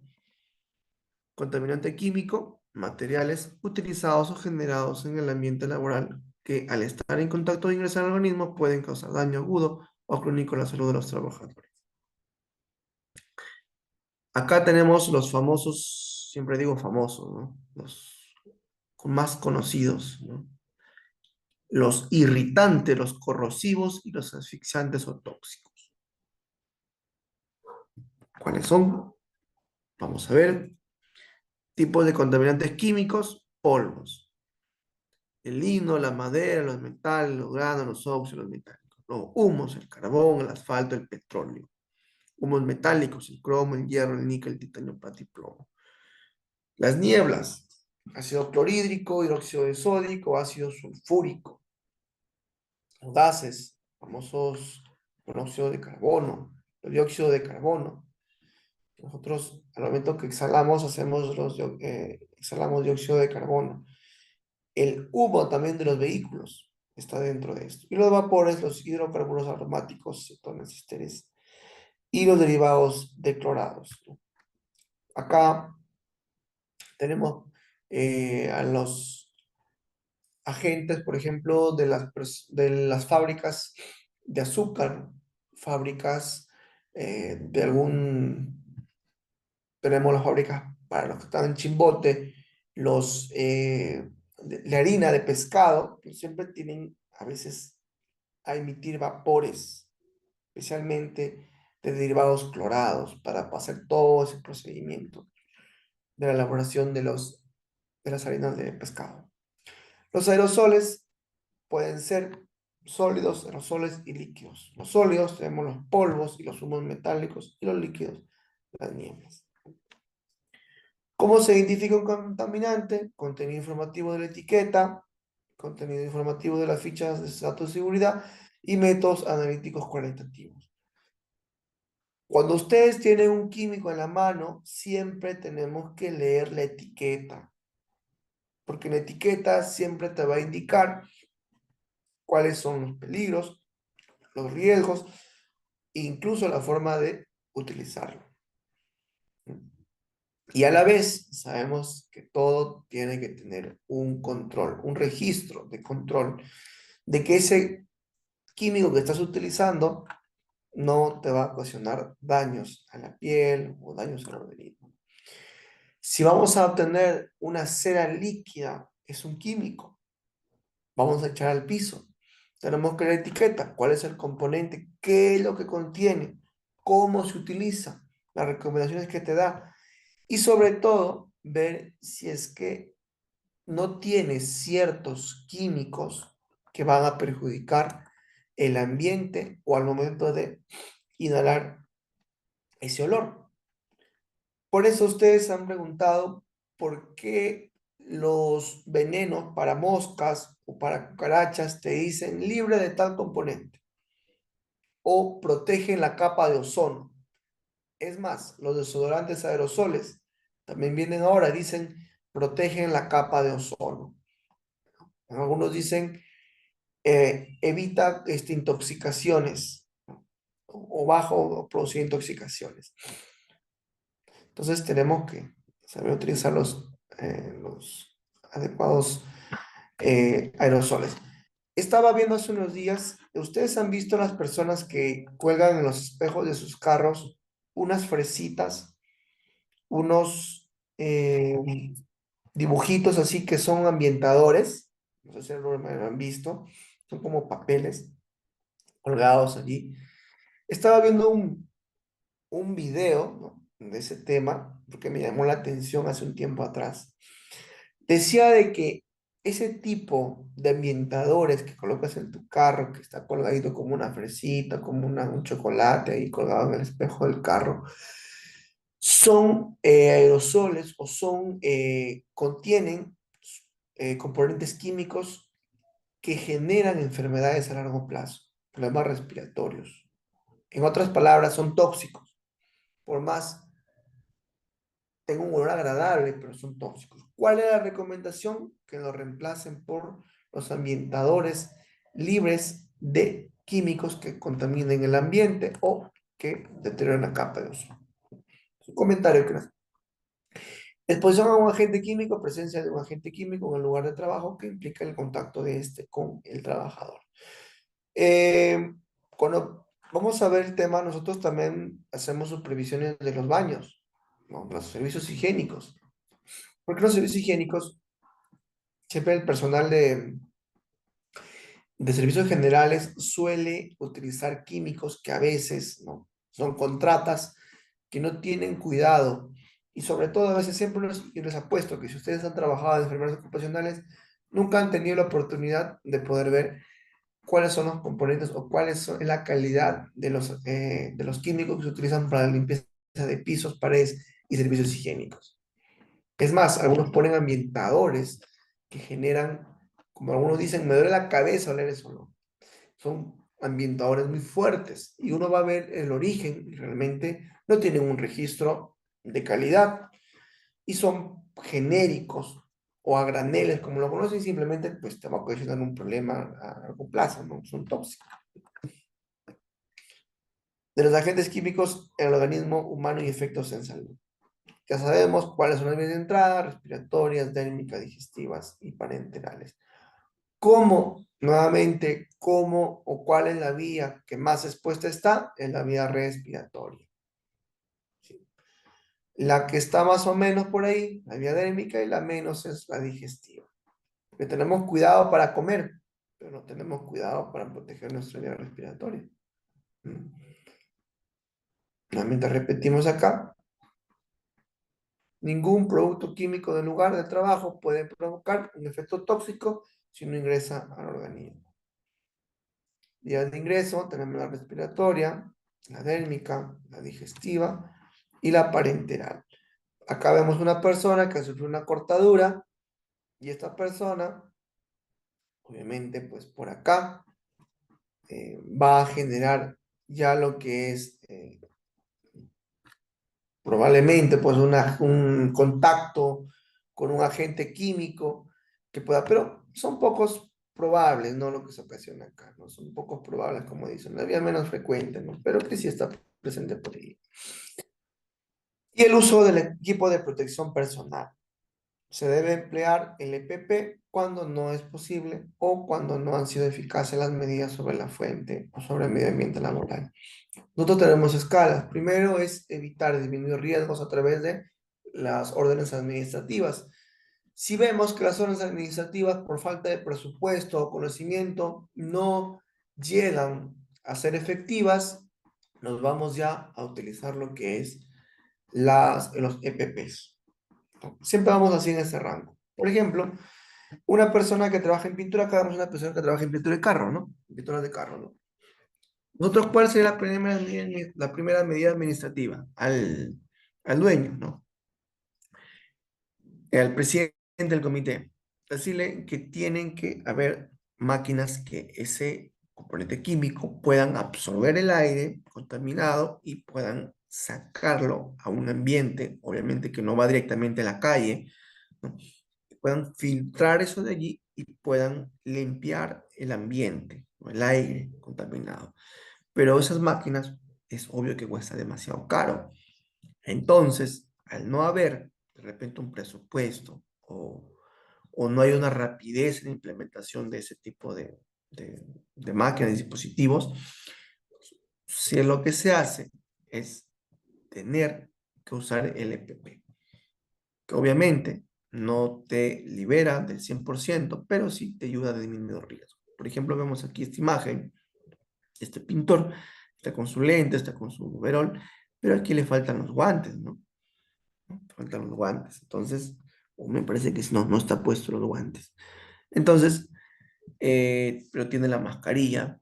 Pero ese respirador también hay que ver cuánto es el nivel de filtración que tiene. ¿Cuánto es? 90%, 80%, las FPP, ¿cuánto es? Y si es el adecuado, ¿no? Y siempre hay que supervisar, porque a veces la misma mascarilla la utilizan pues 1, 2, 3, 4, 5 meses. Y obviamente que por el uso tiende a tener un deterioro, ¿no? Y utilizar, capacitar en la utilización correcta. De manera general, ¿qué es lo que tenemos que hacer como enfermeros ocupacionales? Vigilancia de la salud. Puede ser requerida cuando haya una enfermedad reconocible relacionada con el trabajo. Probablemente esa enfermedad o condición pudiese ocurrir bajo condiciones del trabajo. Hay disponibles técnicas válidas para la detección temprana. Entonces, si hablamos de un resumen general, lo que vamos a hacer como enfermeros ocupacionales como higienistas, bueno, somos higienistas, pero lo que podemos hacer es que el ambiente en el cual se desarrolla el trabajador tiene que ser un ambiente adecuado. Tiene que estar libre lo más posible de agentes físicos, como por ejemplo el ruido, la iluminación, ¿no? Químicos como el contacto con aerosoles, el contacto con ambientadores, el contacto con olores que puedan ocasionar intoxicación, y si hablamos de biológicos, igual el contacto de repente con agentes que puedan ocasionarte una infección, de repente la comida, ¿no? Y también lo que es respiratoria, ¿no? Si es que el ambiente en el que te encuentras, lo más probable, como vimos el caso al inicio, no está limpio, está lleno de polvo, está sucio, está inadecuado, ¿no? La comida de tus trabajadores, de repente no hay un cafetín, no hay un lugar donde puedan consumir sus alimentos, eso va a ser una inadecuada higiene industrial. Y nosotros tenemos que revertir esa situación y tenemos que vigilar.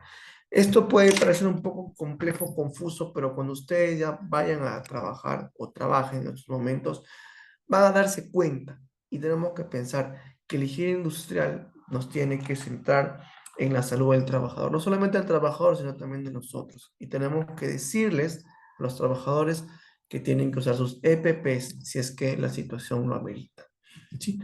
Entonces, bueno, hasta aquí alguna pregunta, si tuvieran algún comentario, algún aporte, algo que ustedes quisieran de repente compartir, de acuerdo al tema. Realmente es un tema muy extenso, realmente es un tema pues que se puede hablar en diferentes semanas, ¿no? Pero bueno, se ha tratado de hacer un resumen lo más posible. ¿Tienen alguna pregunta, algún comentario respecto al tema? A ver, todo lo que se encuentra en las diferentes plataformas a las cuales se está redirigiendo esta transmisión. Si tuvieran, bueno, estoy presto a poder escucharlas, a poder leerlas. Voy a activar los micrófonos, ¿sí? Para que puedan participar de estas preguntas, de esta sesión, ¿sí? A ver, si tuvieran preguntas, las leo, las... Ay, me parece que alguien quiere hablar. Y yo, Jesús. Jesús Carranza. Buenas noches, licenciada, ¿qué Bueno, tal? sí. Nada más que preguntas, dar un comentario. Muchas gracias por la clase, todo chévere. Y bueno, yo estoy entrando en todo este mundo de salud ocupacional. En este rubro de, por ejemplo, de comida, que estoy en la empresa donde estoy. Y como mencionaba al inicio, ¿no? Muchas veces el trabajador por comodidad no acepta quizás algún implemento, alguna medida correctiva o preventiva para hacer el trabajo, habiendo todos estos riesgos que se puede ver, ¿no? Entonces, como le comentaba ahí, yo más batallo y mi equipo de salud ocupacional batalla con mis colaboradores que están justo en fritura y el aceite literalmente salta por el hecho del trabajo y ellos están corriendo porque tienen que cambiar las parrillas cada 45 segundos y mencionan por comodidad y ya viene de tiempo, ¿no? Entonces, con el ingeniero ahorita que está encargado de salud, pues también estamos tratando de que se puedan implementar o conseguir algún implemento el cual sea más cómodo, entre comillas, pero sobre todo protegerlos. Entonces, muchas gracias más bien por la clase de hoy. Para mí ha sido Una muy pregunta, clarita. Jesús. Dígame. ¿Cuáles son los EPPs que utilizan para lo que es la fritura? ¿Cuáles son los EPPs que utilizan o qué En protectores? dos de látex, nada más. ¿Cuáles son los guantes de látex? Los simples, solo los guantes Ah, desechables. no son los nitrilo, los de color, No, son los simples, los de son los, látex. los ya, Ujú. ya. Entonces, se estaba tallando esas cositas. Bueno, yo recién tengo 3 semanas ahí, entonces estamos toda una coordinación y con lo que ahora me ha dado, pues tengo un poquito más de cómo argumentar, ¿no? O al menos en la Ujú. visión de enfermería, ¿no? Muchas gracias por eso, más bien. Claro, muy bien, bien, gracias Jesús. Bueno, en este caso, dentro, bueno, vas a formar parte de lo más probable del Comité de Seguridad y Salud en el Trabajo. Ahí lo que tienes que recomendar es que el trabajador tiene que ser consciente de sus acciones. Nosotros sabemos que hay actos inseguros y condiciones inseguras. El acto inseguro es cuando el trabajador, sabiendo lo que está haciendo, lo hace, ¿no? Por ejemplo, sabiendo que está mal, perdón, sabiendo que está mal, lo hace. Eso es la realidad. Por ejemplo, comentas tú un caso bien claro, sabe que puede quemarse con el aceite, pero lo sigue haciendo. ¿Por qué? Porque realmente a veces no existe, o bueno, de repente sí existe lo que es un control administrativo. Es decir, tiene que haber una capacitación, una orientación y a diario, incluso se hace como en los campamentos mineros, siempre todos los días se hace una pequeña charla de 5 minutos de concientización de utilización de EPPs. Siempre, a diario. Entonces el trabajador muchas veces ya se aburre y dice, no, otra vez lo mismo, me tienen con lo mismo, pero llega el momento en el que el trabajador ya bueno, se hace al ambiente y dice, bueno, sí tengo que utilizar. Y sobre todo eso, yo lo hablo por experiencia, siempre, bueno, desde mi parte de nosotros como enfermeros, siempre yo recomendaba, les decía a los ingenieros, ¿no? Bueno, ya depende de ellos porque siempre hay cargos jerárquicos donde a veces la última palabra lo tiene el presidente o los partes del comité, ¿no? Es que nosotros podamos hacer que el trabajador sea capacitado y pueda firmarte un documento de compromiso de utilización de EPPs. Y eso al trabajador, muchas veces, ustedes que fueran, que te dijeran, vas a firmar tu documento de compromiso de que vas a usar, dicen, no, me están presionando, me quieren, me están aburriendo, dicen a veces, ¿no? Tienen la experiencia, ¿no? No es eso, porque si tú te llegas a enfermar, llegas a sufrir un accidente, te vas a ver perjudicado tú, tu familia, y más aún si tienes hijos, y nosotros como empleadores nos vamos a ver con una baja temporal de un trabajador y va a retrasar la producción. Entonces, de otro lado, pues vamos a estar con dos problemas, ¿no? Uno por tu enfermedad y yo por el tema, pues, de producción. Entonces, ¿a quién le damos la razón? Creo que ambos nos vemos perjudicados y si se cumplen las condiciones, ambos vamos a estar beneficiados. Entonces, son cosas que, bueno, siempre es bueno poder comentarlas y poder explicarlas a través de la experiencia. Entonces, ¿alguna otra pregunta que tengan de repente? ¿Algún otro comentario? Bueno, para los que se encuentran a través de la plataforma de Microsoft, a ver si puedo ver los comentarios. Bueno, solamente agradecimientos, no hay otro tipo de...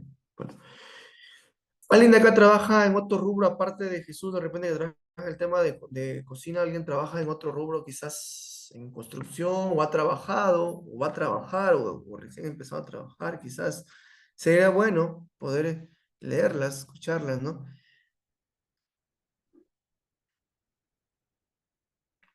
Si habrá alguien por aquí. Gracias, licenciado. Más bien voy a tomar Ya, en cuenta esas listo. capacitaciones diarias. Gracias. Claro, listo. A ver, el PP Ay, ay, ay, ay. Muy bien, muy bien, muy bien. A ver, cuando se realiza las capacitaciones de los equipos de protección personal, pero ¿qué pasa si la empresa no facilita acorde a las necesidades? Hay trabajadores que sí exigen, por otro lado, una consulta. Cuando el trabajador se encuentra laborando en la calle sur, ya. Vamos por la primera parte. En primer lugar, la ley de seguridad y salud en el trabajo, ¿qué nos dice? A ver, permítame para ampliar la pregunta porque no la leo, no la logro ver. Ya, acá está mejor. Listo. Vamos a ampliar, vamos a borrar la pantalla acá. Listo. Ya está, ahí está, se ve mejor. A ver, ya, muy bien. En primer lugar, la ley 29783, sabemos bien, ¿no? Justo me estaba acordando en estos momentos, indica que todo empleador tiene que brindarle las condiciones adecuadas a sus trabajadores. El ambiente laboral que lo rodea, el empleador está en la obligación de brindarle la comodidad y la seguridad necesaria. Es decir, el trabajador no te puede decir, no hay EPPs, no hay, cómprate tus guantes. No puede hacer eso, porque si ustedes ponen como trabajadores esa denuncia ante la SUNAFIL, por eso yo siempre soy de bastantes usar documentos. Si yo como enfermero ocupacional, ¿no? Como enfermero ocupacional, tengo a trabajadores que a diario me vienen con este problema de que la empresa no les quiere dar los EPPs. ¿Cuál sería mi acción como enfermero ocupacional? En este caso, yo tengo que elevar un informe a mi jefe inmediato indicando que no se les está brindando los EPPs. ¿Por qué? Porque si en algún momento la SUNAFIL interviene esa empresa privada, yo les digo porque en una oportunidad tuve yo de pasar con SUNAFIL, bueno, no fue por mi problema, por otro detalle que fue. La SUNAFIL siempre te dice, fue por el accidente, la mutilación de un dedo de un trabajador, que bueno, había sido fuera de mi horario de trabajo, pero que había ocurrido. Por ejemplo, SUNAFIL siempre viene y te dice, a ver, cuando hay una denuncia, y más si es que es un accidente incapacitante o mortal, la SUNAFIL a la velocidad de la luz te va a intervenir. Por ejemplo, en el caso tuyo, Lady, que tú me dices, el trabajador necesita guantes, no se les da. El trabajador necesita mascarilla, no se les da. Necesita protectores auditivos, no se les da. Muy bien, ese trabajador llega a tener un accidente, lo denuncia ante la SUNAFIL te va a venir a ti, te va a decir como ingeniero de seguridad, le van a decir, ingeniero, ¿cuáles han sido sus medidas preventivas o administrativas para que este trabajador evite o no haya tenido este problema? El ingeniero tiene que dar su informe. Y el ingeniero no va a querer caer solo. Te va a llamar, te va a llamar y te va a decir, licenciada, por favor, diga o en su reporte que haga, tiene que indicar que sí se las ha dado los EPPs. Bueno, ojalá que tengamos otra sesión, depende de la institución. Yo trabajé en Hortifruti, por los que conocen en Chao, en Hortifruti, para poder más o menos complementar lo que me está diciendo Lady, ¿no? Eh, yo trabajaba en la ambulancia de Hortifruti. Nos llaman una mañana, más o menos 6:30, 7 de la mañana, nos llaman de que había sufrido un accidente una trabajadora. Había sido aplastada por un camioncito que cargaba lo que es los arándanos. Llego al lugar, la trabajadora estaba con un trapo en la cabeza, no se logró evidenciar, obviamente, que por primeros auxilios, si tú ves un trapo que está cubierto de sangre, no tienes que retirarlo, ¿no? Lo subimos de inmediato a la ambulancia, llega al hospital, la médico retira ese trapo. No me creerán, colegas, que toda la parte del cuero cabelludo estaba levantado, pero la trabajadora estaba normal, ¿no? Estaba levantado. Cuando uno llega a un lugar, siempre como enfermeros, nosotros asistenciales, tenemos que ver, informar lo que vimos. ¿Qué es lo que vi? La trabajadora se encontraba a un costado de la pista, de la carretera, consciente, lúcida, orientada, con un trapo en la cabeza, y siempre tenemos que recoger información. ¿Qué ha pasado a los testigos? El que decía, el carro le ha pasado por encima, ¿no? A la trabajadora, lo ha aplastado. Otros decían, no, la trabajadora, por ganarle al carro, el carro está retrocediendo y le ha ganado el cuerpo y ha caído bajo las llantas. Muy bien. Nosotros conocemos un informe y nosotros no somos los especialistas en la investigación.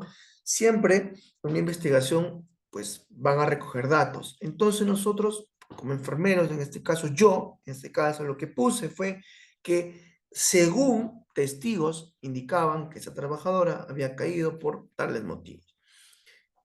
Vino Sunafil, el ingeniero de seguridad. ¿Qué pasó? Me llamó y me dijo, ¿por qué en tu informe has puesto que los testigos te han dicho eso? No, tú debiste poner de que no cayó, de que no cayó bajo las llantas. Debiste poner que la trabajadora, por error de ella, cayó bajo las llantas. O sea, mejor dicho, echándole la culpa al trabajador, ¿no? Entonces, que me dijo, corrige tu informe. No lo hice. Entonces, yo te pongo este ejemplo porque realmente tú vas a verte en una situación donde, bueno, eso fue hace mucho tiempo atrás, ¿no? Más o menos cuando empecé a trabajar en el año 2020. Entonces, ¿qué es lo que pasa? Que si tú no elevas un informe solicitando que se les brinde por ley, lee la ley, te invito a que la ley 29783, ley de seguridad y salud en el trabajo. Si tú no tienes ese informe, créeme que si en algún momento un trabajador llega a tener un accidente laboral, sea temporal o incapacitante o lo que es mortal, ¿tú con qué vas a sustentar? Tú eres la que estás al tanto de ese personal. Tú eres la que estás vigilando a ese personal. Es la que está bajo tu mandato, bajo tu gestión. ¿Qué vas a decir? ¿No le quería donar? No. La SUNAFIL no te va a decir, ah, muy bien, no te preocupes. Ah, no, no te quiso dar, el ingeniero de seguridad no te va a decir, o el encargado, ah, muy bien, licenciada, colocan nada que ver, te va a tumbar, te van a creer, porque en este problema vas cuando hay muerte, te van a creer, te van a culpar y van a buscar un culpable, siempre es así. Pero si tú elevas tu informe y dices, por ley se le tiene que a cada trabajador dar su EPP, tiene que el empleador, tú tienes tu evidencia, en algún momento Dios no quiera, pase un accidente, ¿tú qué vas a decir? Acá está mi informe. Yo le pedí, el empleador nunca se lo dio. Y es más, si tú quieres apoyar al trabajador o quieres orientarles, fácil. Aplica tu denuncia ante la SUNAFIL para que pueda el empleador darte. Pero a veces los trabajadores no lo hacen. Incluso nosotros mismos no lo hacemos por miedo al despido. No pueden despedir. ¿Por qué? Por revoltosos, por exagerados, por problemáticos, ¿no? Entonces, tendríamos que ver, ¿no?, cómo son las políticas de cada empresa, ¿no? Muy bien, ahora, un trabajador se encuentra laboral. Ah, muy bien.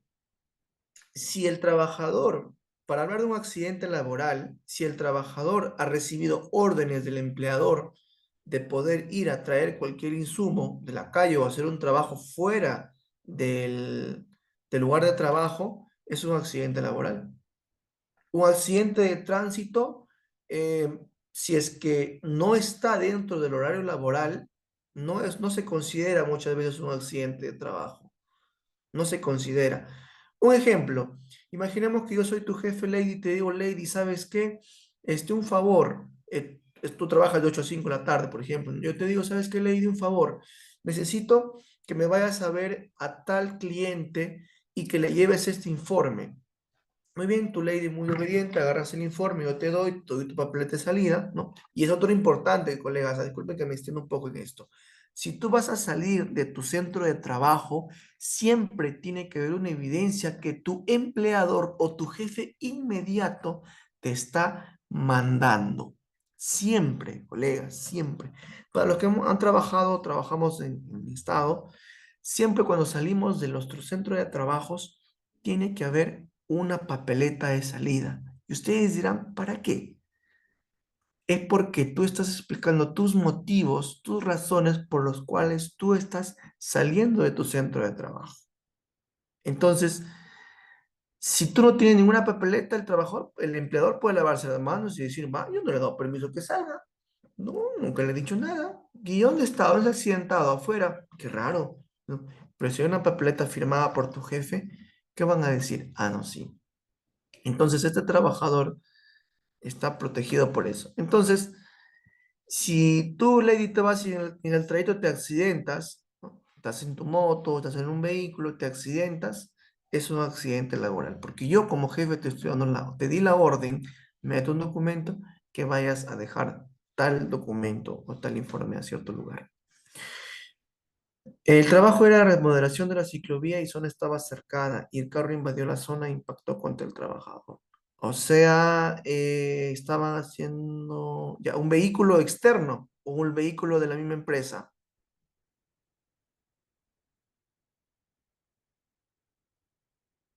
Ah, un vehículo externo, ya. O sea, tu pregunta es, em,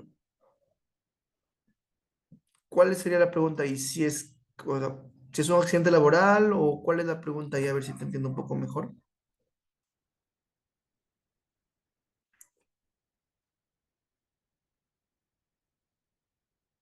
Ah, claro. Sí, bueno, allí sería una evaluación, pero mm, ya eso va a depender. mm, bueno, ahí, por ejemplo, ya.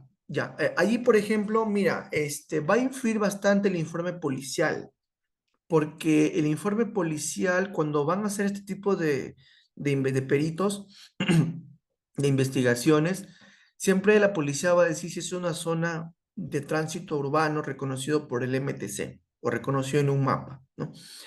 Si, por ejemplo, es una avenida principal, cualquiera que sea, y el accidente ha sido ocasionado por un vehículo externo, ha invadido, puede ser por una mala maniobra, por falla mecánica, qué sé yo. Lo más probable es que el SOAT sí proteja a ese trabajador.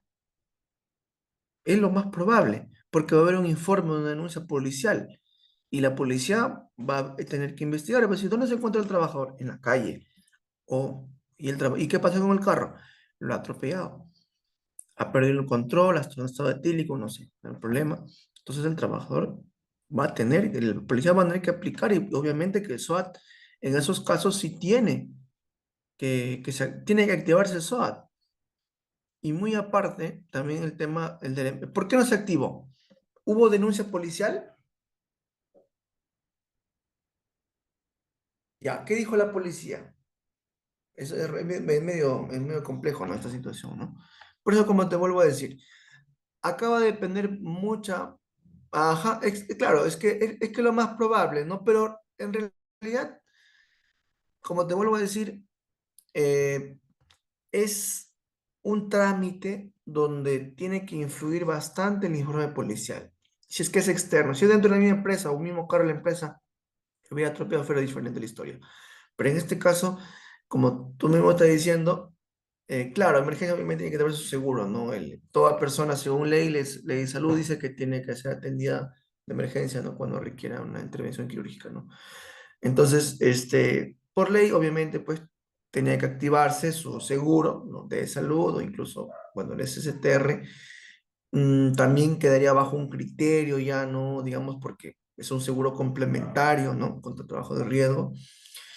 Pero acá el SOAT sí, pues, como te digo, tiene que, depende bastante del informe policial, ¿no? Entonces la investigación es, es algo muy importante allí, ¿no? Te comento esto porque de la empresa que trabajé hace un tiempo atrás que le comenté del accidente de la señora, llegó la policía y la policía dijo, no, no ha sido en un lugar transitado, reconocido por el MTC, ha sido dentro de la misma empresa, ¿no? Entonces, bueno, la policía dijo, no, nosotros no tenemos nada que hacer acá. Esto es un problema ya, no es de tránsito, es un problema interno de la empresa. Ellos tienen que solucionarlo. Nosotros solamente hacemos el reporte y tanta cosa, pero no vemos nada con SOAT, porque el vehículo sí tenía SOAT, ¿no? Ya fue un tema de la empresa, ¿no? Porque era un carro de la misma empresa. Entonces, como no era una vía reconocida por el MTC, entonces no había un problema. Pero en este caso, si tú me hablas de una pista que es reconocida por el MTC, en esas situaciones sí realmente merita una investigación policial y tienen que llegar a un acuerdo. Pero no sé por qué tanto problema se hace la policía si al final el SOAT, si el mismo carro comete 10 15 accidentes en un año, el SOAT se activa para todos los accidentes, o sea, no hay ningún inconveniente, pero bueno, siempre por el tema de indemnización, incluso hasta la misma aseguradora te pone trabas, pone abogados como para que no pues suelten, porque más o menos te protege 5 ITs, que son pues algo de, creo que 20 25 mil soles, ¿no? E incluso te dan una indemnización por incapacidad temporal, creo que es diaria, me parece que es, o semana, no recuerdo, mensual, no recuerdo exactamente cómo es la indemnización, ¿no? Pero es así. ¿Qué hice? ¿Cómo era? Y se fue algo compleja. Sí, sí, exacto. Entonces, ahí el ingeniero de seguridad, la policía, incluso la familia, ¿no?, tiene que intervenir. O sea, es complejo en realidad, ¿no? Que puede ser simple, pero las aseguradoras también un poco que se retraen a soltar porque es una fuerte suma de dinero, ¿no? Entonces, buscan siempre buscarle una sin razón y echarle la culpa a la empresa para que la empresa fuera la que pueda cubrir los gastos, ¿no? Pero como estaba cerrada, lo más probable es que gane. Bueno, igual, nos vas a comentar más adelante en qué queda esta situación, ¿no? Es una situación interesante, ¿no? La cual tenemos que poder. Muy bien, entonces, bien, colegas, creo que no hay más aportes, más preguntas. Bueno, en realidad, para hablar de salud ocupacional es un mundo, ¿no? Y es una rama de nuestra carrera muy bonita, ¿no? Actualmente yo trabajo en docencia en un instituto tecnológico que es del Estado y bueno, dicto cursos de lo ocupacional también internamente, ¿no? Entonces, es muy bonito en realidad este mundo y sobre todo, pues, la actualización y siempre estar al tanto, ¿no?, de los cambios que hay en las leyes. Muy bien, entonces, bueno, no hay más preguntas, la hora también ya nos ha ganado. Nos estamos viendo en la próxima sesión, lo más probable, en caso que se me programe, no recuerdo. Y bueno, cuídense, estudien, repasen y nos estamos viendo en la próxima sesión de este diplomado. Es que nos vemos en la próxima sesión. Muchas gracias a todos por su atención. Hasta pronto. Buenas noches. Gracias.